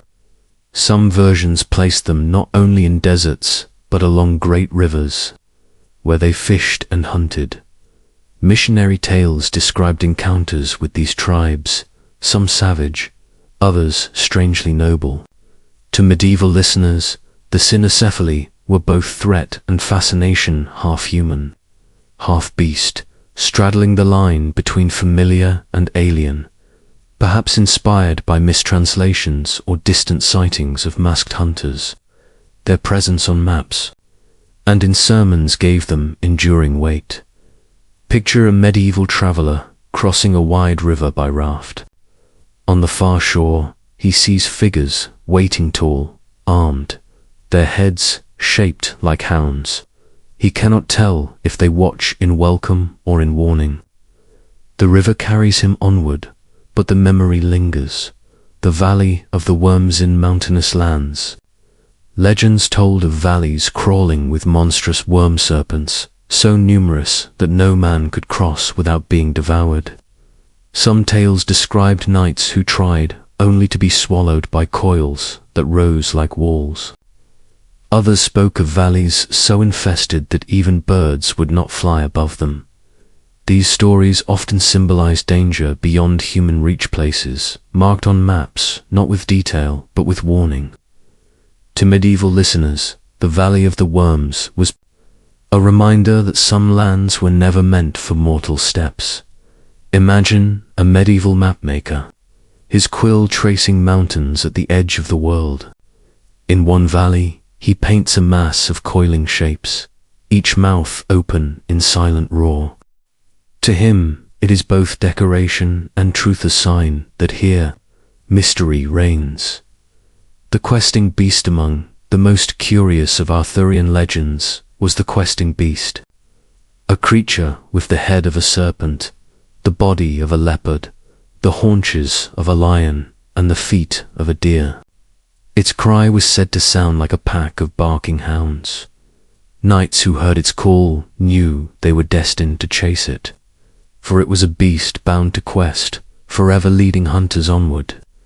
In stories, it symbolized the endless pursuit of meaning, the quest that never ends. Perhaps it was born of imagination, perhaps of tales woven late at night. Yet, for the medieval listener, the questing beast was alive, a symbol of longing itself. Picture a knight in a clearing, pausing to drink from a stream. Suddenly he hears it, the baying of hounds, though no pack is near. From the shadow steps a beast unlike any other, its body a puzzle of many animals. It vanishes into the forest, and the knight follows, knowing his life is changed. Gentle weaving of the block these creatures, the nuclevi from the sea, the salamander of stone, the river-dwelling cynocephaly, the valley of worms, and the questing beast draw us to the edges of belief, where wonder and fear intertwine. They show us how medieval imagination filled even the emptiest places with life. Seas, stones, valleys, and forests became alive with creatures that spoke of danger, hope, and the unending search for meaning. Taught closing the first chunk of part to the storyteller, lowers his voice to a hush. Around him, the listeners are deep in slumber, their dreams wandering through rivers guarded by dog-headed men, valleys filled with serpents, forests echoing with the cry of strange beasts. Thus ends the first chunk of part 2, a gathering of creatures from faith and folklore, from deserts and mountains, from rivers and hidden valleys. Yet more waits ahead. The second chunk of this part will carry us further still, into spirits of air and earth, beasts of distant travel, and the subtle mysteries that shaped medieval wonder. For now, let the nuclevi, the stone salamander, the river tribes, the valley of worms, and the questing beast linger softly in memory, guiding the dream deeper into the night. The hall is hushed, the fire burning low once more. The storyteller's words flow like the wind itself, soft, steady, guiding the listeners deeper into dream. This time he speaks not of beasts of desert or sea, but of spirits more subtle, creatures who dwell in the unseen folds of air, earth, and silence. For the medieval mind, the world was never empty.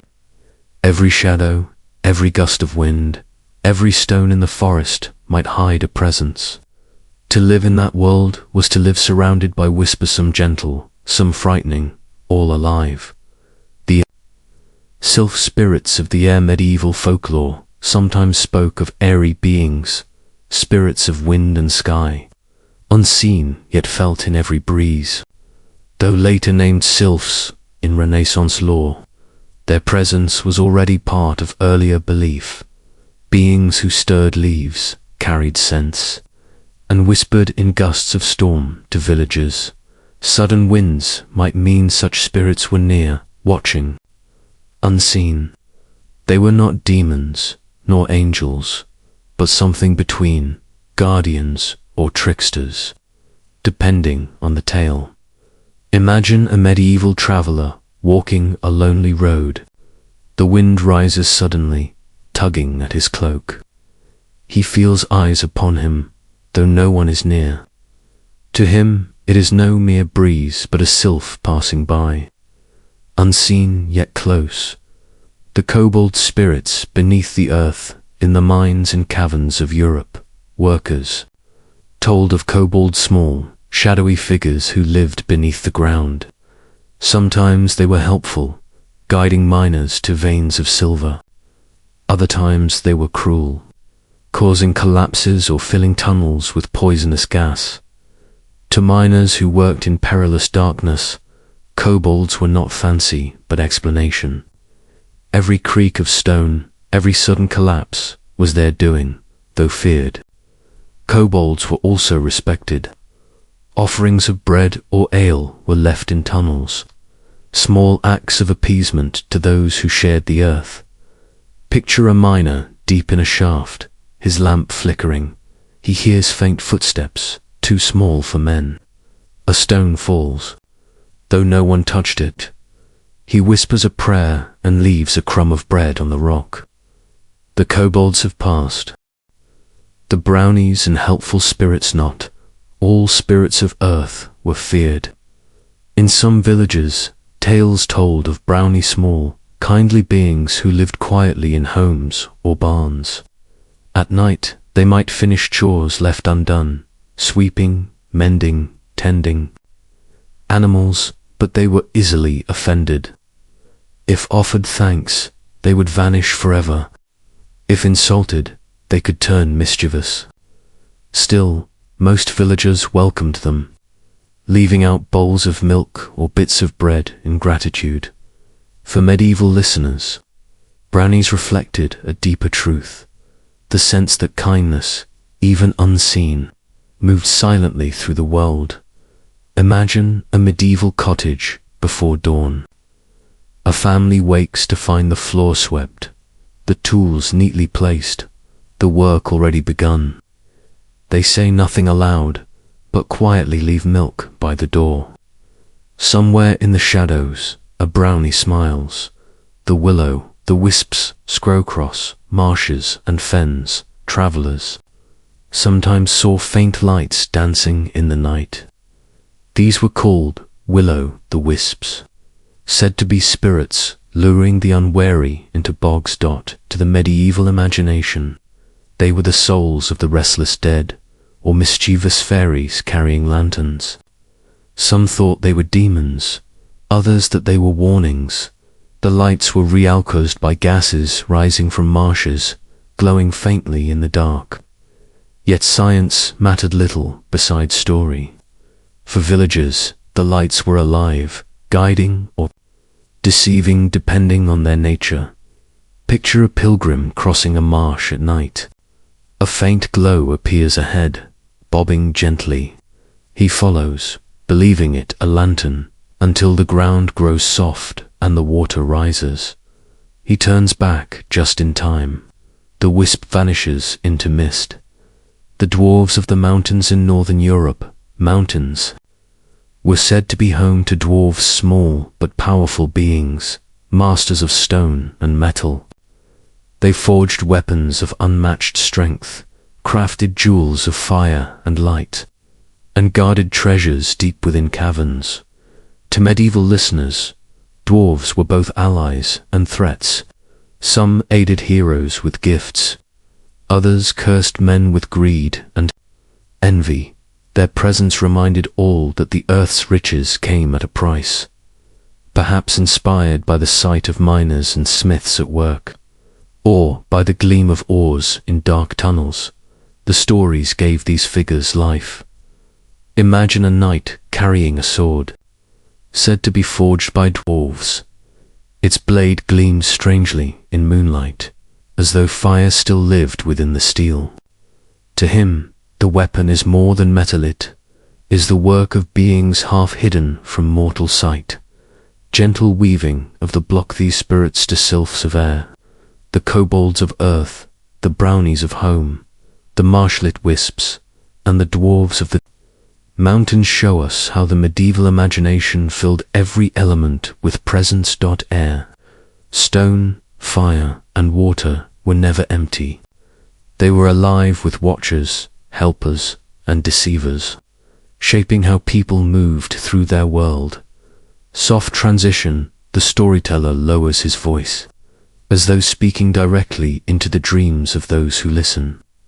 Around him, the hall is nearly still, the fire only a faint glow. As this 13th block closes, we step further into the subtle realms of medieval myth. Ahead lie more marvels, still creatures of water and sky, beings of far travel, visions carried home by pilgrims and explorers. For now, let the sylphs, kobolds, brownies, wisps, and dwarves drift softly through the mind, like the quiet breath of wind in a sleeping world. The hall grows cooler as the night deepens. The storyteller's words carry softly, like ripples across still water. The listeners stir faintly, some drifting in dream, others holding on to the gentle rhythm of the tale. Now, the story flows into rivers and lakes, places that held both beauty and fear for the medieval mind. for water was never simple. To medieval people, it was both blessing and peril, source of life and place of danger. Its depths were dark, its surfaces deceptive. And so, in story, the rivers and lakes became home to creatures as mysterious as the waters themselves. The water leaper. The Lamhagen y did appear on Welsh legend came the tale of the Lamhagen y Dahar the water leaper. Described as part frog, part fish, and part bat, it was said to leap from lakes to snatch livestock or even people. Its cry was shrill, its appetite endless. Though never proven real, the water leaper embodied the mystery of still waters, where ripples might appear without cause and shadows moved beneath the surface. To villagers, it was warning. Not all ponds were safe. Imagine a shepherd at dusk, leading sheep past a lake. The water stirs, a shape leaps high, wings spread, teeth glinting. He pulls his flock away quickly, whispering prayers. By morning, he tells the tale of the water leaper, and no one doubts him. The Kelpie spirit of the river in Scotland. Rivers and lochs were said to hide Kelpie shape-shifting water spirits, often appearing as beautiful horses. They would lure travelers to ride upon their backs, then plunge into the depths, drowning their victims. Sometimes Kelpies appeared as humans, enchanting in form, only to reveal their true nature with water dripping from their hair. To the medieval mind, they embodied the danger of desire, the lure of what seems harmless but hides destruction. Imagine a traveler pausing by a river at twilight. A horse stands nearby, its coat shining, its eyes dark and inviting. He reaches to touch its mane, but his hand sticks fast. In terror, he sees water streaming from its sides. Before he can flee, the Kelpie leaps into the depths. The Nixies and river maidens cross Germany and northern Europe. Tales spread of Nixies river maidens with long hair and voices as sweet as song. They lured fishermen or children into the water, pulling them beneath.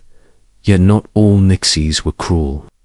Some were said to bless those who showed them kindness, granting gifts or songs of power. Their dual nature, half danger, half wonder reflected. The rivers themselves, life-giving yet perilous. Picture a fisherman casting his net beneath the moon. A voice rises from the water, soft and clear. He leans closer, entranced. For a moment, he sees a face bell, beautiful, smiling.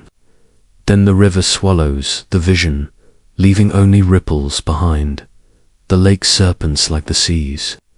Lakes were said to hide serpents vast and terrible.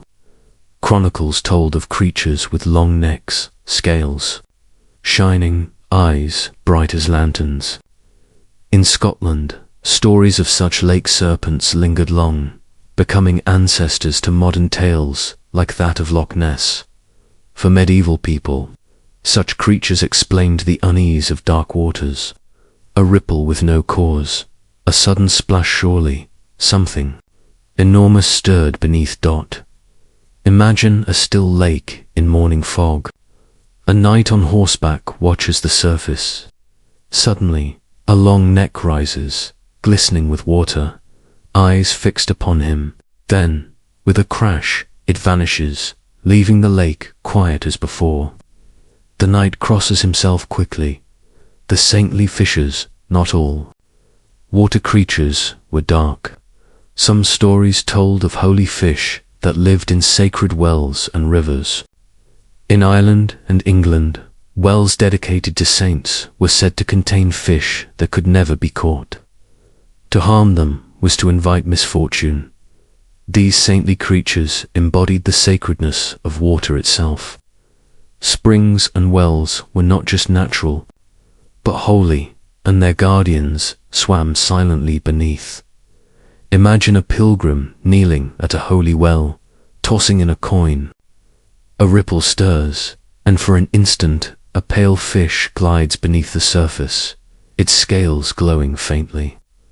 The pilgrim smiles, knowing the well is alive with blessing, gentle weaving of the creatures of water, the leaping beast of Wales, the deadly kelpie, the alluring nixies, the lake serpents, and the saintly fishes all reflect the medieval awe of rivers and lakes.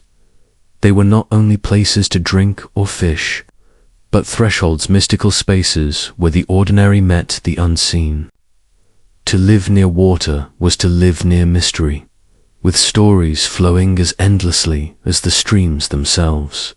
Soft transition, the storyteller lowers his voice, like the quiet rush of a river fading into distance.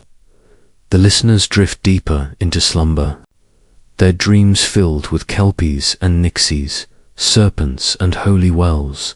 As this 14th block closes, we move still further into part 2 of our journey.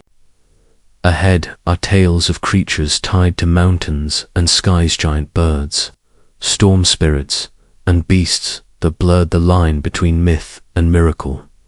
For now, let the waters grow still in the mind, carrying the gentle echoes of legends toward sleep. The storyteller leans forward, his voice steady as stone, his tone deep as thunder rolling across distant hills. Around him, the listeners are still, their eyes half closed, their minds wandering into valleys, peaks, and skies filled with strange power. Tonight's tales belong to the high places, the mountains that touched the heavens, the cliffs where winds roared, and the storms that seemed alive. The mountain giants across Europe. Mountains were believed to be the dwelling places of giants. Enormous figures carved from stone and cloud, they were said to move boulders with ease, to hurl rocks from cliffs, to shape valleys with their steps. In Norway, sagas told of frost giants hiding in peaks, watching travelers below. In the Alps, shepherds spoke of vast figures glimpsed in snowstorms, striding across ridges before vanishing. To medieval minds, mountains themselves seemed alive, and giants explained their power. When rocks fell, it was the giants who threw them. When storms broke, it was the giants who roared. Imagine a medieval traveler climbing a stony pass. The air thins, the wind sharpens. Far above, in the clouds, a shadow moves too vast for a man, too shaped for a mountain. He falls to his knees, whispering prayers. For him, the mountain is alive. The storm riders, some parts of Europe. People believed storms themselves carried rider spirits who galloped with the thunder, their whips cracking as lightning, their hooves pounding as rain. To farmers, sudden storms that destroyed crops were not merely weather but punishment, carried by unseen beings racing across the skies. Sometimes these storm riders were seen as demons, other times as restless souls cursed to ride forever. In all versions, they turned the ordinary terror of storms into stories of beings beyond human reach. Picture a peasant, crouching beneath a thatched roof as hail beats the earth. Thunder shakes the air, and he swears he hears hooves upon the clouds, a rider crying out in fierce command. He crosses himself quickly, certain that spirits ride the storm. The thunderbird echoes, though the thunderbird is most often remembered from Native American legend. Echoes of great storm birds appeared in medieval Europe too. Pilgrims returning from distant lands spoke of birds so large their wings made the sound of thunder, their eyes flashing with lightning. In Europe, these stories blended with older myths of storm spirits, turning into tales of birds that commanded the skies, their wings stirring tempests, perhaps inspired by eagles seen at great heights, or by the rolling echo of storms themselves. The thunderbird-like tales showed how universal was the human impulse to see storms as alive. Imagine standing on a cliff, as rain lashes your face, lightning flashes, and for a heartbeat you see a vast bird outlined against the sky, wings outstretched. Then darkness returns, leaving only the crash of thunder. The rock spirits mountains were not only homes of giants, but also of spirits dwelling within the stone itself. In mining regions, people whispered of beings who guarded caverns, sometimes dwarves, sometimes faceless presences, when tunnels collapsed or rocks shifted suddenly. It was said the spirits had grown angry. Offerings of bread or prayers were left at mine entrances, pleading for mercy. To miners, these stories were not idle. In the depths of the earth, in silence broken only by dripping water and echoing picks, the sense of unseen company was overwhelming. Picture a miner pausing in the dark, his lamp flickering. He feels a hand brush his shoulder, though no one is near. The rock groans, the tunnel trembles. He kneels quickly, murmuring a prayer to the spirits of stone. The tempest serpents of medieval chronicles described serpents that lived in clouds, coiling through the sky and striking as storms. When lightning split the heavens, it was said to be the serpent's tongue. When thunder rolled, it was its roar. Such tales may have grown from the sight of storm-shaped clouds, or from lightning bolts that twisted like serpents across the sky. Yet to medieval eyes, storms were too fierce to be mere weather, they had to be alive. Imagine watching a storm from the safety of a cloister. Lightning flashes, and for an instant the clouds form the shape of a serpent coiled across the heavens. A monk clutches his rosary, whispering, "The serpent of the tempest passes." Gentle weaving of the block these mountain and storm beings, the giants of peaks, the riders of thunder, the thunderbirds, the rock spirits, and the serpent of the tempest show how the medieval world saw the high places as charged with presence. Mountains were not only stone, but living watchers. Storms were not only weather, but battles of unseen beings.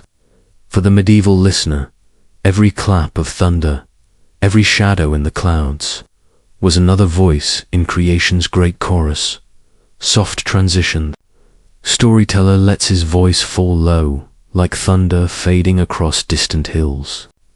The listeners breathe slowly, their dreams already filled with giants in the mist, riders in the storm, serpents in the sky.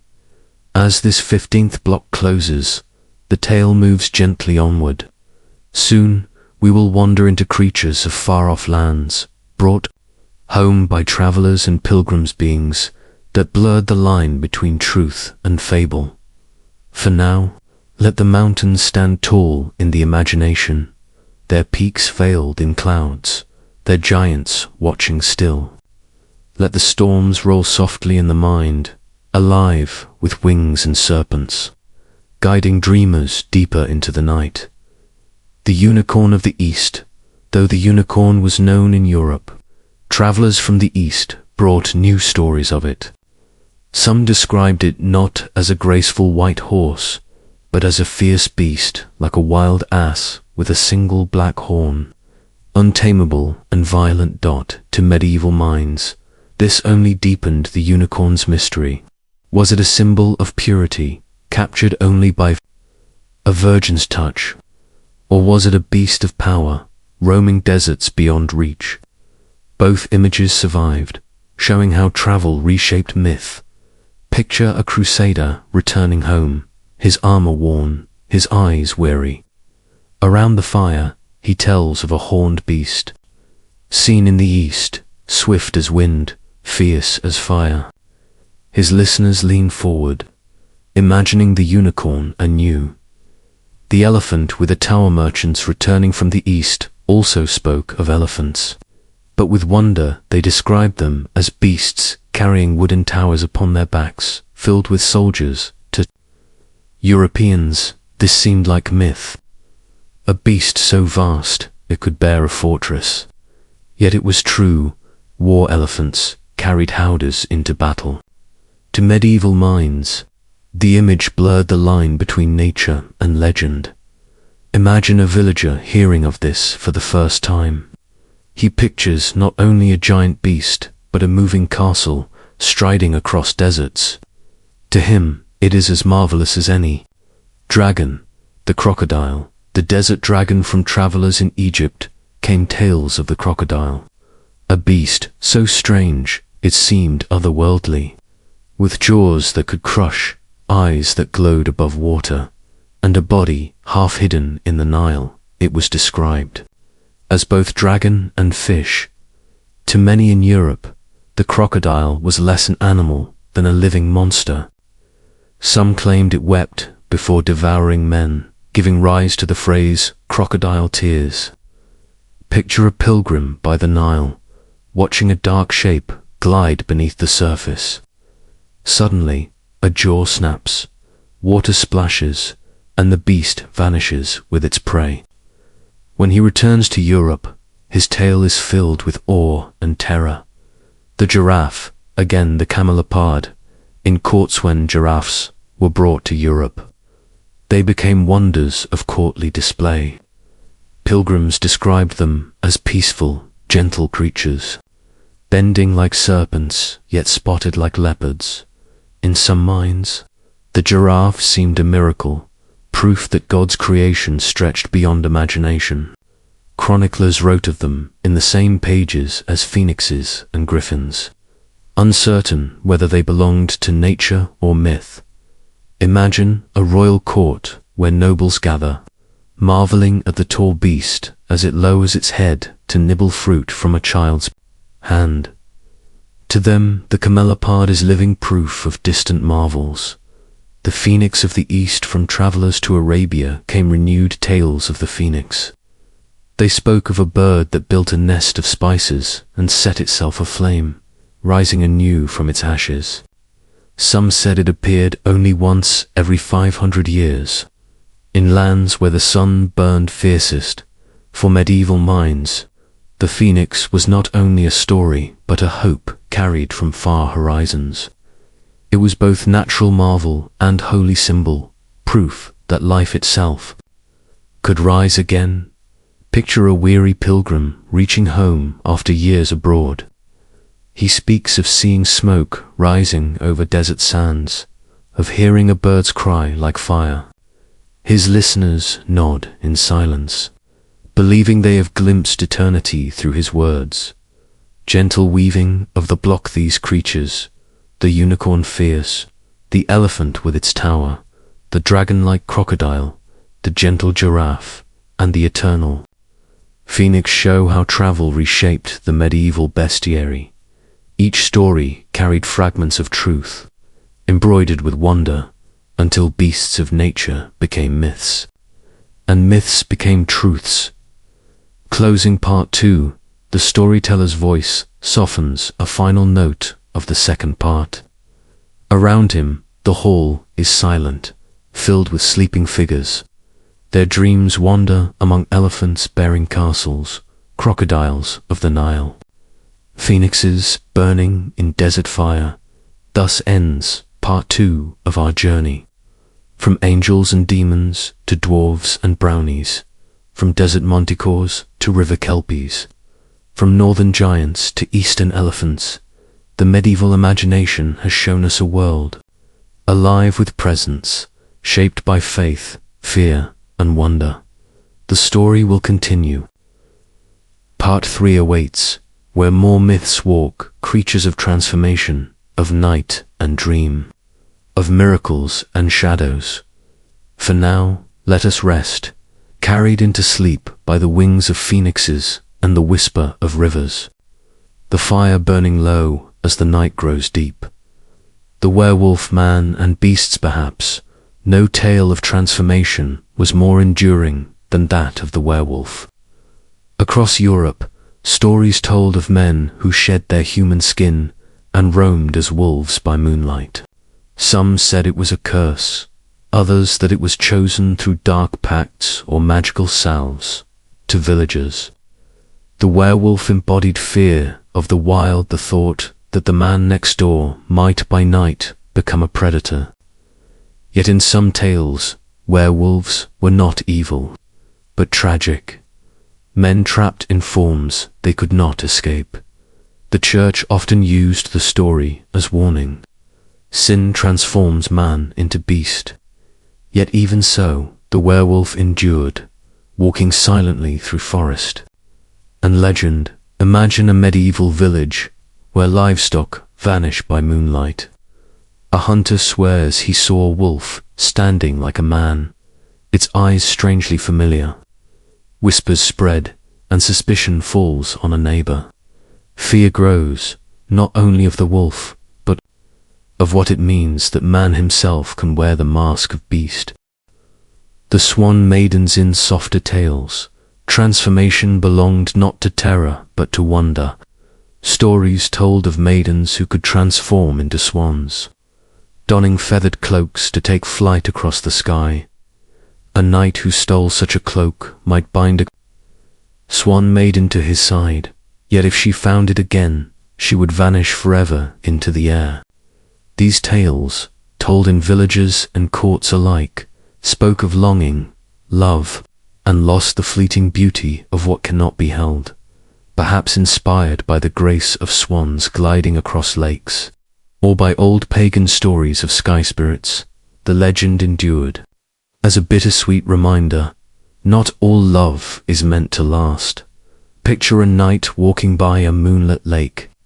He sees swans upon the water, then watches in awe as they step onto shore, shedding feathered cloaks to become women. For a moment, the world feels like dream.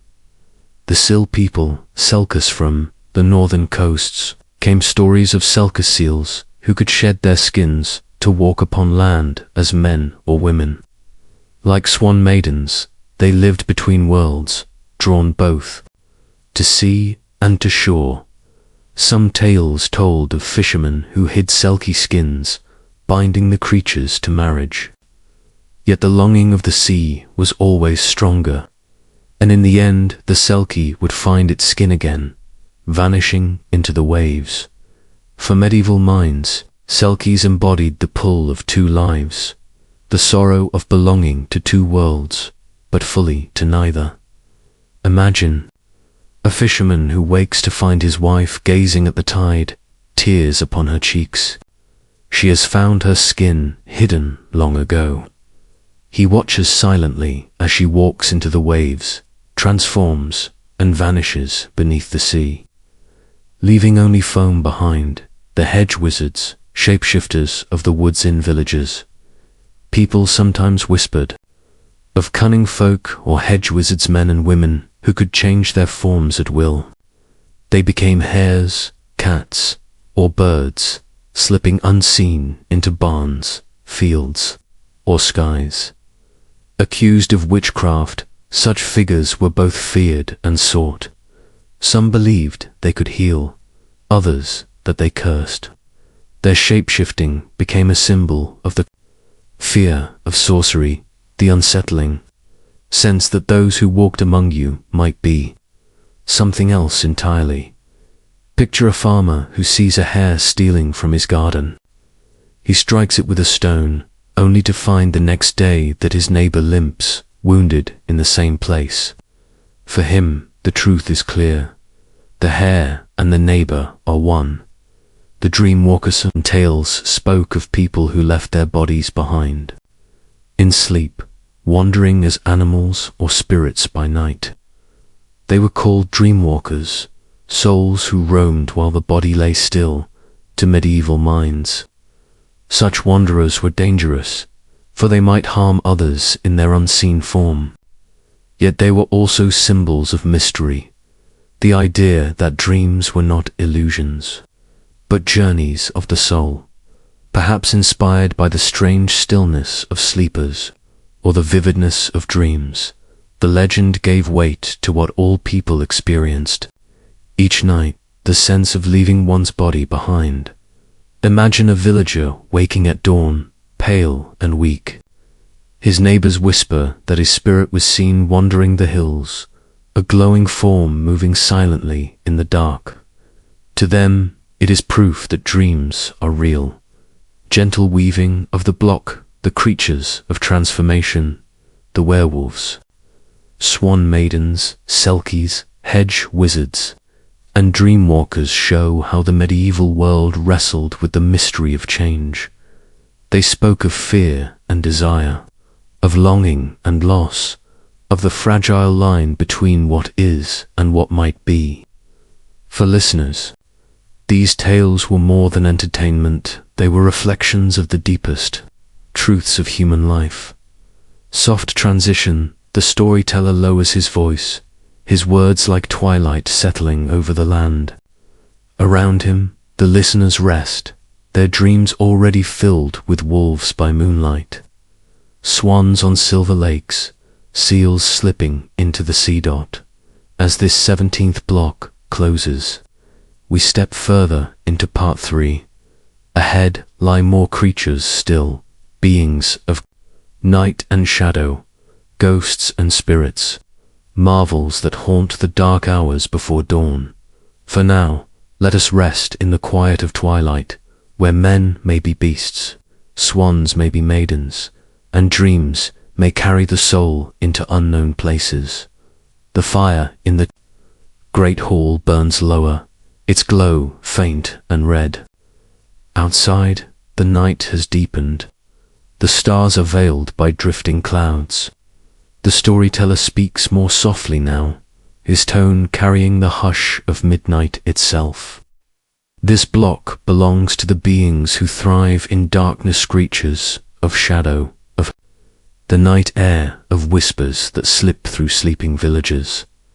For medieval people, night was not merely absence of light. It was another world alive, perilous, filled with eyes unseen. By day, faith was firm and reason strong. But by night, in the hours before dawn, fear ruled, and stories gave shape to every shadow. The black dogs from England to the far reaches of Europe, villagers whispered of black dogs, great spectral hounds with glowing eyes that prowled crossroads, graveyards, and lonely roads. Sometimes they were omens of death, their appearance foretelling tragedy. Other times they were guardians, protecting churches or travelers. But always they belonged to the night, seen by torchlight or not at all. To medieval listeners, black dogs embodied the mystery of the dark road, the fear that something walked beside you, unseen. Imagine a lonely traveler on a forest path. Behind him, paws pad softly, though no beast is there. He glances back, and for an instant, a vast black dog with burning eyes stares at him. Then it vanishes, leaving only silence. The night hags in, the hours before dawn. Sleepers sometimes awoke, unable to move, their chests pressed by unseen weight. Medieval minds explained this as the work of night hags, witches or demons who sat upon the sleeper's chest, stealing breath and strength. These tales gave form to what we now call sleep, paralysis. Yet for villagers, the hag was real. Her presence felt in terror and suffocation. Prayers were said before bed to ward her off. Charms of iron or holy words were kept close, for nothing was more feared than being helpless under her shadow. Picture a peasant waking in darkness, eyes wide but body frozen. A shadowy figure crouches on his chest, her breath hot, her eyes gleaming. He struggles to cry out, but no sound comes. At last, the dawn breaks, and the figure vanishes. He tells his neighbors, and they nod, they know the night hag well. The churchyard revenants in medieval chronicles, some dead did not rest quietly. They rose from their graves as revenants, walking by night to torment the living. Unlike ghosts, revenants were physical, their bodies foul and bloated, their steps heavy. They haunted villages where they had sinned, bringing disease or fear until priests laid them to rest with rituals and prayers. To medieval listeners, revenants were proof that death was not always an end. Sin might bind the body itself to restless wandering. Imagine a priest summoned to a village plagued by sickness. At night, he sees a figure in the graveyard, digging with bare hands, its skin pale, its breath foul. He raises his cross, chanting. The villagers later say the earth groaned as the revenant was forced back into silence. The mare of nightmares from the north came the belief in the Mara or Night Marea spirit that pressed upon sleepers, bringing terrifying dreams. Unlike the hag, it was not always seen, but its presence was felt in restless sleep, tangled limbs, and waking in terror. For medieval people, the mare explained the haunting vividness of bad dreams. To them, nightmares were not the mind's play, but an attack from without, a spirit riding the dreamer through shadowy paths. Picture a child tossing in sleep, crying out in fear. His mother lights a candle and whispers prayers, knowing the mare has passed through the house.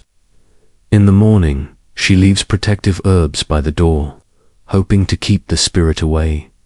The wild hunt, perhaps the greatest legend of night, was the wild hunt across Europe.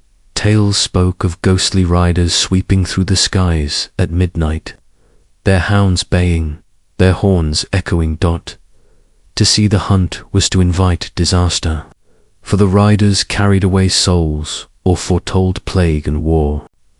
Some said the riders were fallen warriors, others that they were spirits led by Odin or by demons, or even by a cursed king. Whatever their origin, they embodied the terror of stormy nights, when winds howled and the world seemed filled with galloping hooves. Imagine a villager peering from his cottage during a tempest. Lightning flashes, and in the clouds he sees riders, cloaked and spectral, their hounds leaping, their horns sounding. He shuts the door quickly, praying they have not noticed him. Gentle weaving of the block, these beings, the black dogs, the night hags, the revenants, the mares, and the riders of the wild hunt were the voices of night itself. They gave shape. 2 sleepless hours, 2 shadows at the edge of vision, 2 dreams that left hearts pounding. To medieval minds, night was alive, filled with presences that tested both courage and faith. Soft transition, the storyteller lowers his voice until it is almost a whisper, his words like the hush of midnight winds.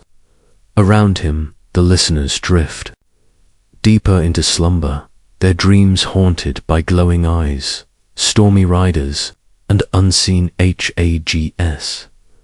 As this 18th block closes, the journey of part 3 moves on. Ahead lie more tales of miracles and marvels, of creatures who bridged the sacred and the profane, of legends that shaped not only fear but hope. For now, let the night hold its shadows gently, carrying dreamers through the quiet hours toward dawn. The storyteller breathes deeply before speaking again. His voice changes, carrying warmth now instead of dread. For not all medieval legends of creatures were shadows.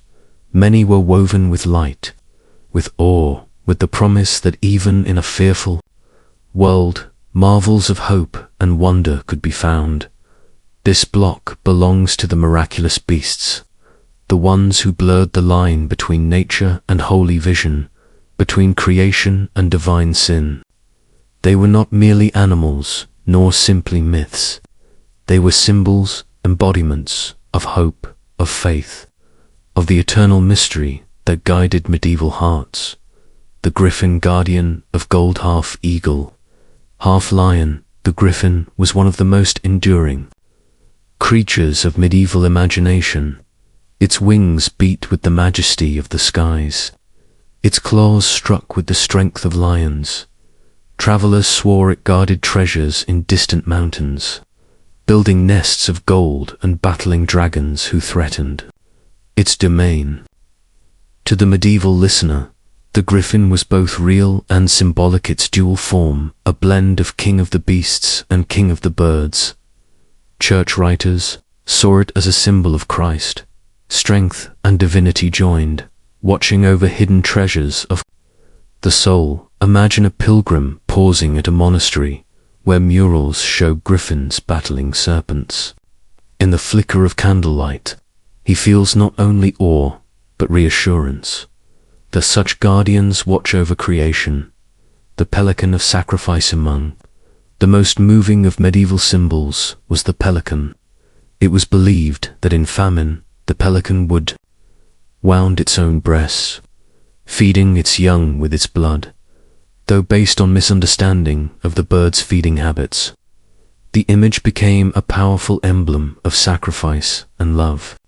For Christians, it became a symbol of Christ's own sacrifice, life given so that others might live.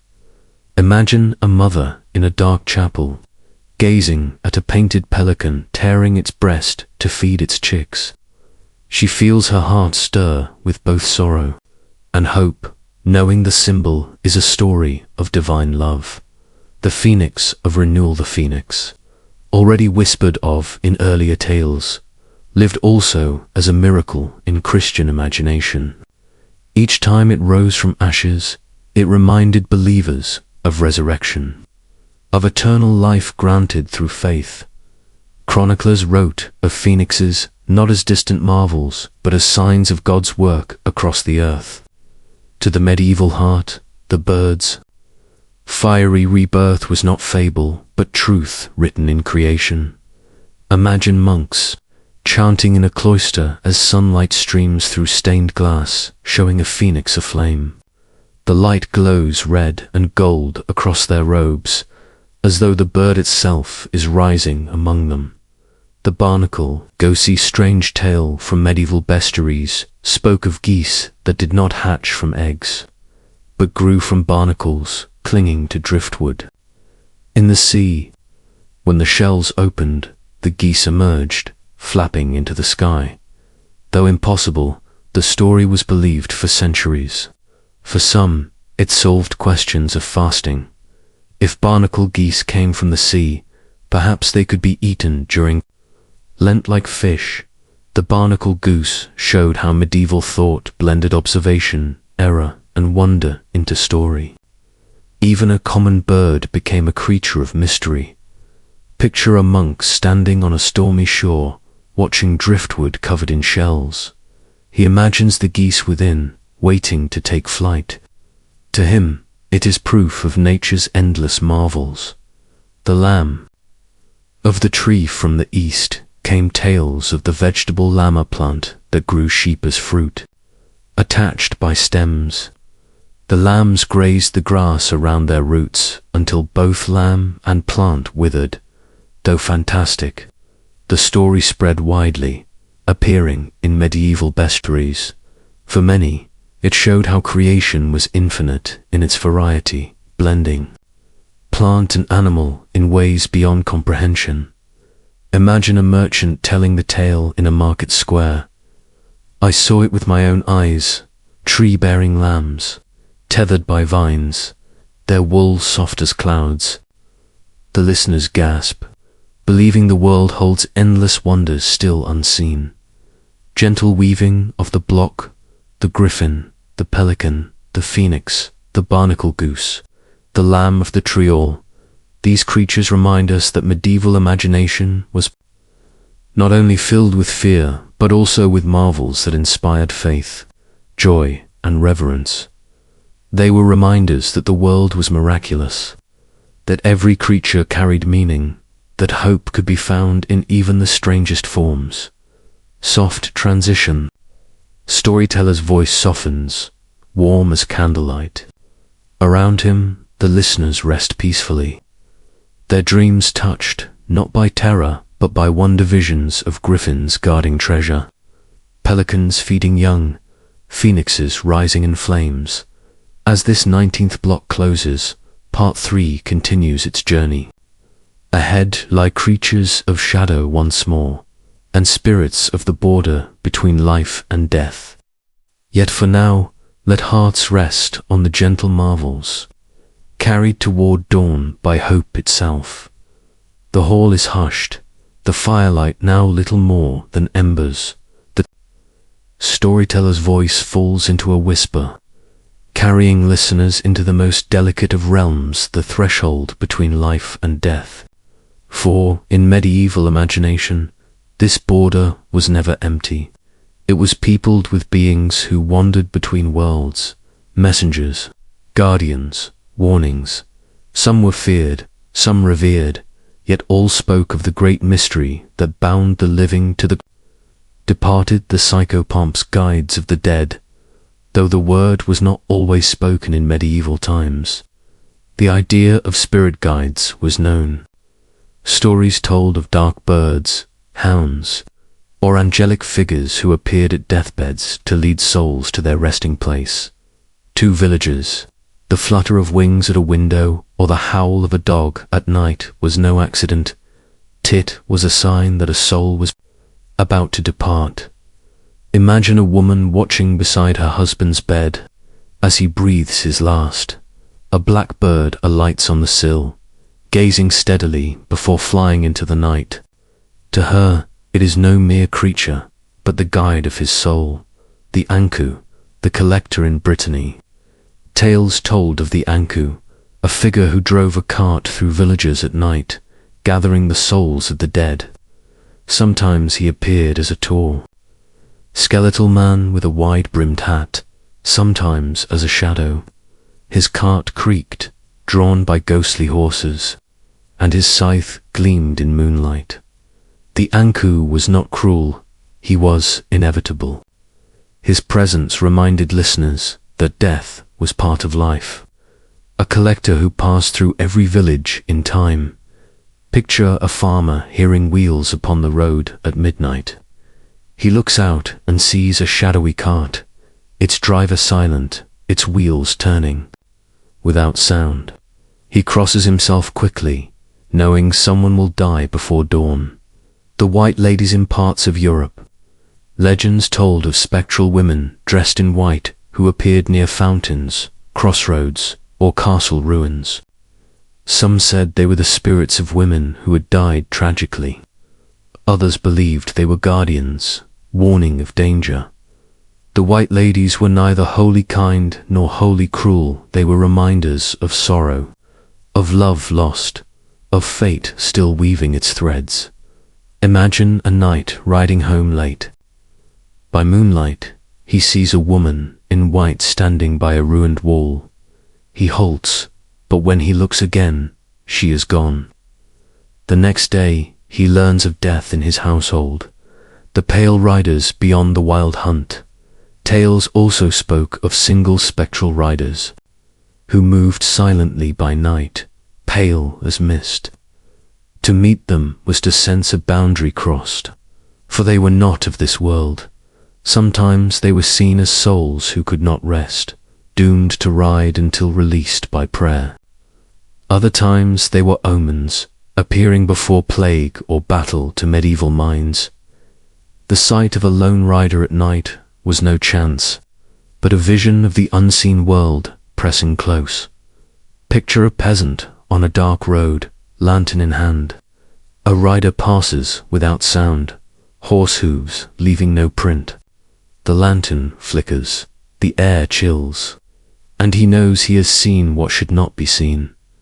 The churchyard spirits' graveyards were not only resting places, but also thresholds where spirits lingered. Some were gentle, appearing as lights above graves, thought to be souls finding their way. Others were restless, wandering until prayers or masses gave them peace. Medieval people often walked softly past graveyards at night, whispering blessings. They knew the line between life and death was thin there, and that the dead might be watching. Imagine a monk crossing a cloister by moonlight. He sees faint glimmers over the graves, as though candles burn without hands to hold them. He bows his head, murmuring prayers for those who still wander. Gentle weaving of the block the guides, the collectors, the white ladies, the pale riders, and the churchyard spirits all. These beings remind us how the medieval world lived in constant awareness of mortality. Death was not distant, but close, walking through villages, pausing by bedsides, whispering in the night. The stories gave shape to grief, to fear, to the hope that death was not the end, but a passage. The basilisk, the king of serpents among the most dreaded of prophetic beasts, was the basilisk. Called the king of serpents, it was said to be born from the egg of a cock, hatched by a serpent or a toad. Its gaze was deadly, its breath poison. To see a basilisk was to know disaster was near. Crops might wither, cities might fall, and plague might spread wherever it passed. Yet it also carried symbolic weight. Pride that kills itself. Sin that poisons the world. Imagine a monk writing in his cloister. He draws the basilisk in the margins of his book, its crown upon its head, its eyes glaring. To him, the drawing is not idle, but warning, a reminder that corruption begins with a single gaze. The cockatrice, the walking curse related to the basilisk, was the cockatrice, a strange hybrid of rooster and serpent. Some said it was smaller, yet its powers were just as terrible. To encounter one was to encounter death itself, unless armed with the crow of another rooster or the reflection of a mirror. The cockatrice became a symbol in prophecy, the mixing of natures, the birth of corruption, the sign of coming chaos. Picture a villager telling his children of a cockatrice glimpsed in ruins. Where it walks, he whispers, fields go barren. The children shiver, believing the beast still stirs in shadow. The two-headed calf-knot, all prophetic creatures, were legendary. Sometimes real animals, born with deformities, became signs. A calf with two heads, a lamb with extra legs, these were read as omens of famine, war, or divine displeasure. For medieval villagers, the birth of such a creature was not chance.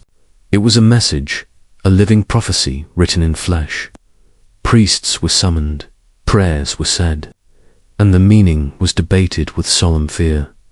Imagine a farmer staring in awe at a calf born with two faces.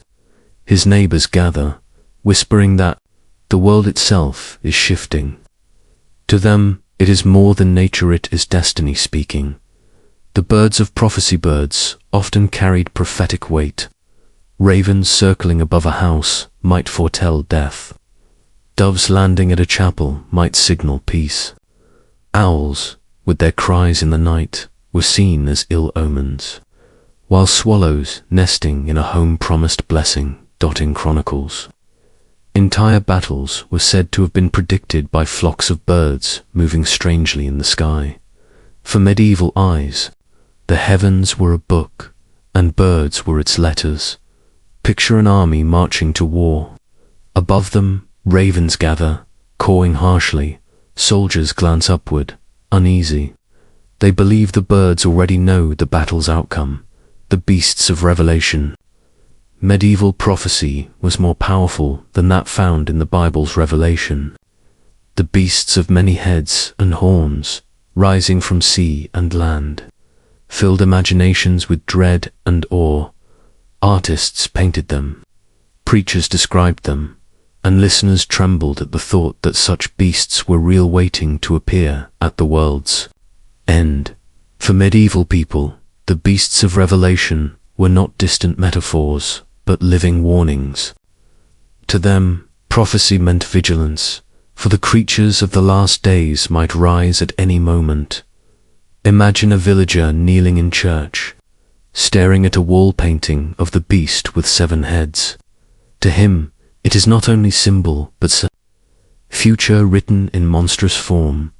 gentle weaving of the block, the basilisk, the cockatrice, the two-headed calf, the birds in the sky, and the beasts of Revelation all show how the medieval world read prophecy in every creature. For them, the natural and the supernatural were not divided. The birth of a strange animal, the flight of a raven, the tail of a serpent with deadly eyes all, were threads in the tapestry of destiny. The lions of the desert pilgrims returning from the Holy Land often spoke of lions. To many in Europe, lions were known only through scripture, bestiaries, and carvings, but rarely seen in life. These travelers described the beasts as vast, golden, and majestic, guardians of wilderness and symbols of divine power. To medieval listeners, the lion was both real and mystical, an animal of strength, but also the emblem of Christ's kingship. Imagine a weary pilgrim telling of walking near Jerusalem, hearing a roar echoing across the desert hills. Though he never saw the beast, the sound filled him with awe, as if the land itself spoke, the behemoth and leviathan from Scripture. Pilgrims brought renewed tales of behemoth and leviathan, one a mighty creature of land, the other a monster of the sea. Behemoth was said to be vast as mountains, eating grass like an ox, yet shaking the earth with each step. Leviathan was a serpent of the deep, its scales harder than iron, its breath like fire, though born of sacred texts. These beings became alive in the imagination of pilgrims, who claimed the deserts and seas seemed haunted by such presences. Picture a monk writing in his cell after hearing a pilgrim's tale. He draws Leviathan coiled around ships, Behemoth striding across sand. To him, the marvels confirmed the majesty of God's creation. The serpent of the wilderness, some pilgrims swore they saw great serpents in the deserts of Sinai and Arabia.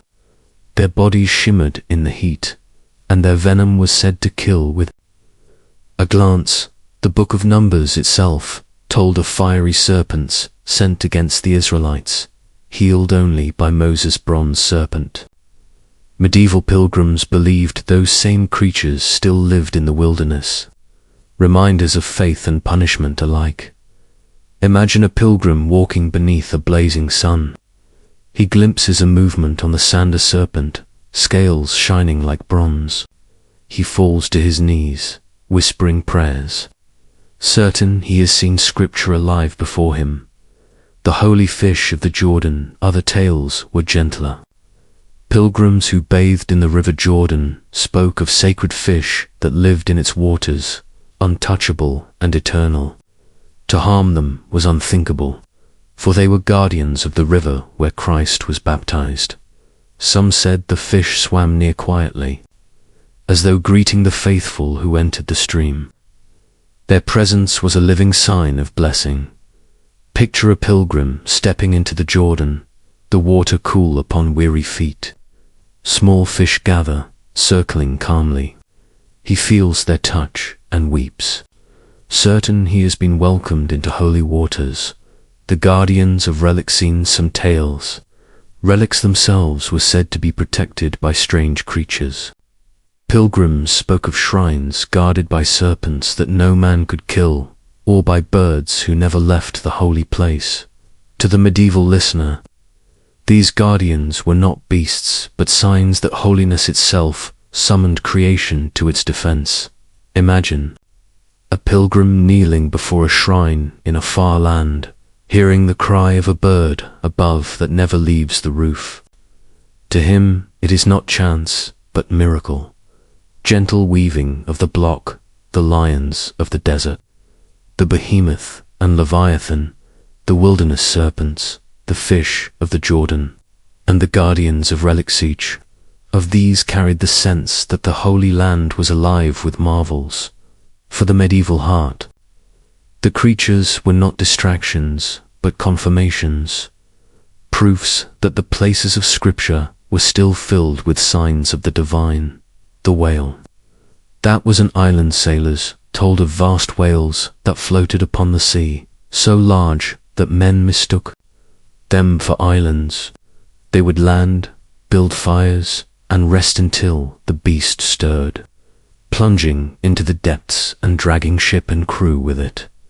Known in bestiaries as the Espito Cologne, this whalerland became a symbol of deception, the seeming safe harbor that destroys. Preachers used it as a warning against sin. What seems solid may betray. Picture sailors anchoring upon a calm island, lighting fires, laughing. Then, with a terrible heave, the ground shifts, the sea rises, and the island vanishes into waves. Their screams are swallowed by the ocean. The monstrous fishes merchants, returning from northern seas, spoke of fishes vast as ships, with eyes like lanterns and teeth like spears. Some may have seen whales, sharks, or squids, but their tales grew until the sea itself seemed alive with monsters. To medieval listeners, these creatures explained the terror of the deep waves that swallowed fleets, storms that rose without warning, ships that vanished forever.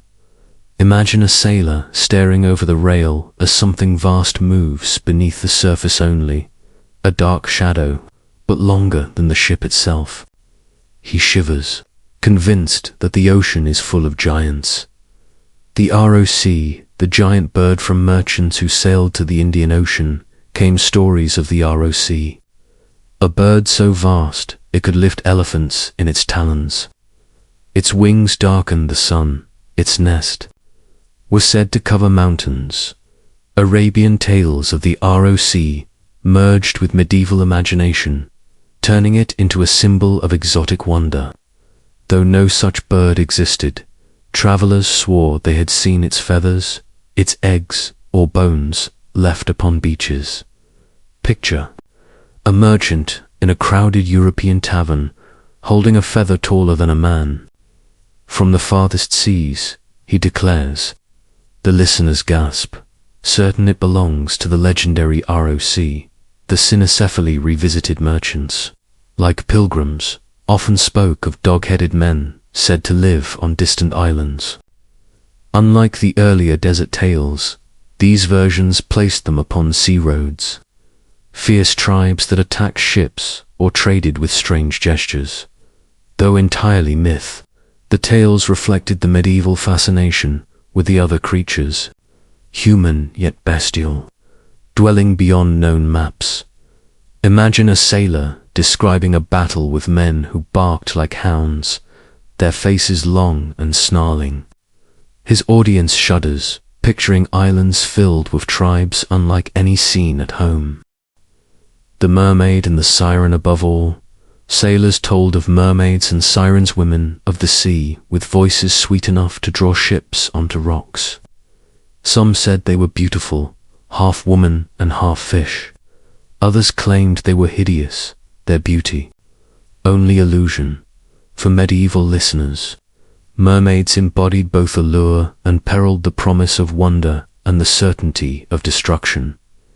Imagine a sailor hearing song across moonlit waves. A figure rises, hair glistening, eyes shining. He leans forward, spellbound, till the ship shudders against hidden rocks, and the sea swallows its men. Gentle weaving of the block, the wayland, the monstrous fishes, the ROC, the dog-headed men, and the mermaids. These beings filled medieval ports with story. For sailors, the sea was never only waves, but a living realm of marvels, each voyage a step into mystery. For listeners at home, these tales turned far-off waters into dreamscapes of both terror and wonder. The dragon, as sin and trial no creature, carried more weight in medieval faith than the dragon. To villagers, it was a beast of fire and terror, coiling in caves or guarding treasure. But in sermons and songs, the dragon was more than flesh, it was sin itself. Pride and greed given monstrous form. Saints were often shown battling dragons. Saint George thrusting his lance, Saint Martha taming hers with prayer, Saint Michael casting down the great serpent. For the medieval listener, every dragon slain was hope renewed that evil could be overcome. Imagine a villager staring at a church wall painting a knight on horseback, spear in hand, piercing a coiled dragon. The child at his side smiles, believing such victory possible in every soul. The lamb of innocence, if the dragon was the enemy, the lamb was its opposite, the creature of innocence, purity and sacrifice. Christ himself was called the Lamb of God, and in medieval imagination, the lamb became more than animal, it became symbol of the path to salvation. Tales told of lambs that shone with light, of flocks guarded by angels, of lambs seen in visions, before battles, the signs of divine favor. Picture a weary soldier kneeling before dawn. In the mist, he sees a lamb standing, white and still, gazing at him. His heart lifts, certain it is a sign that God walks with him into the day. The heavenly beasts' medieval visions, especially in monastic texts, spoke of beasts that lived not on earth but in heaven. Lions with wings, oxen with halos, eagles of fire. These were drawn from the visions of Ezekiel and Revelation, where the throne of God was surrounded by living creatures of power. To monks, such visions were not fantasy, but glimpses of reality beyond the veil. The beasts were not strange but holy, embodiments of divine truth. Imagine a monk waking from dream, quill trembling as he writes, "I saw 4 beasts, each with wings and eyes, singing endlessly." He kneels, weeping with awe, certain he has been shown heaven's gate. The beasts of the apocalypse, no medieval imagination was untouched by the beasts of the world's end. From Revelation came visions of monstrous forms, dragons of many heads, beasts rising from the sea, creatures marked with numbers of doom. These were not only terrors of prophecy, but living warnings in every age. When famine struck, when plague came, people said the beasts of apocalypse had stirred. Picture a village struck by pestilence. A preacher lifts his voice, declaring, "The beast walks among us." The villagers tremble, believing their suffering written long ago in the pages of Scripture. The dove of peace, yet the part does not end in terror, but in gentleness. For above all beasts, one bird returned again and again, a symbol, the dove. From Noah's Ark to the baptism of Christ, the dove was sign of hope, peace, and the Spirit itself to medieval hearts. The dove was proof that God's hand guided creation, that amid dragons, omens, and terrors, there was still peace waiting to descend. Imagine a child in church, staring at a window where sunlight passes through the image of a white dove. She feels warmth, safety, and joy, as though the bird itself has flown into her heart. Gentle weaving of the block, the dragon, the lamb, the heavenly beasts, the apocalyptic monsters, the gentle dove, these are the creatures of faith, the visions that closed the medieval bestiary, not in fear but in meaning. They showed listeners that creation itself was filled with signs, that every beast, whether dreadful or pure, spoke of the eternal story unfolding around them. The fire is nearly gone. Only embers glow, warm as the heartbeat of the earth itself. The storyteller's voice is slow now, gentle as a lullaby, the sound of an old river at evening. His words with not only the final creatures, but the final piece of the tale. This is the closing of the journey, the last chapter of the bestiary. And so it gathers all threads together, creatures of fear and marvel, omens and wonders, beasts of land, sea, and Skyend lays them down like a quilt over the sleepers. The gathering of creatures, once there were angels and demons, griffins and dragons. Once there were manticores in deserts, kelpies in rivers, and giants upon mountains. Once sailors returned with tales of islands that moved, of birds larger than clouds, of mermaids who sang men into the sea. Once pilgrims came home with stories of lions roaring in desert hills, serpents of the wilderness, fish in sacred rivers, phoenixes rising in flames. All these beings walked through the medieval mind, not empty but alive with meaning. Each creature was a teacher, a mirror, a reminder that the world itself is vast and mysterious. For the medieval soul, nothing was ordinary. A lamb could be holy, a serpent could be sin, a dove could be the spirit, a dragon could be the shadow. In every heart, every animal, whether real or imagined, spoke. The human heart among beasts. Why did the people tell such tales? Because they lived close to the unknown. Night was dark, forests deep, seas endless, death always near. Story gave shape to fear, turning shapeless shadows into beasts that could be named, and naming gave power. To say this is a dragon was to know what must be fought. To say this is a lamb was to know what must be loved. To say this is a phoenix was to believe in renewal. So every creature, real or unreal, became part of a language, the language of the soul. Imagine a child sitting by the hearth, eyes wide as she listens to her father tell of griffins and unicorns. She grows up not knowing whether they live in flesh, but knowing they live in meaning. That is enough. The circle of night, the storyteller pauses, the fire crackling faintly. Outside, the wind sighs, as though joining the tale. He speaks again. And now he gathers the creatures into circles, like stars wheeling across the sky. From the deserts came manticores, serpents, lions, behemoths. From the rivers came kelpies, nixies, holy fish. From the mountains came giants, dwarves, rock spirits. From the skies came thunderbirds, storm riders, snelfs. From the seas came whales that were islands, mermaids, monstrous fishes. From the holy books came dragons, lambs, phoenixes, beasts of apocalypse. All together, they filled the medieval world until nothing was empty, nothing without story. The gentle turning to peace. But now the tale does not linger on terror. It turns gently to peace.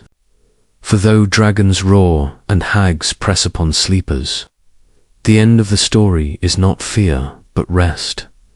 Every beast returns to its place. The griffin curls upon its mountain nest. The kelpie slips beneath the dark river. The werewolf returns to man. At dawn, the phoenix folds its wings, waiting for fire. The lamb rests in green fields. The dove hovers in quiet air.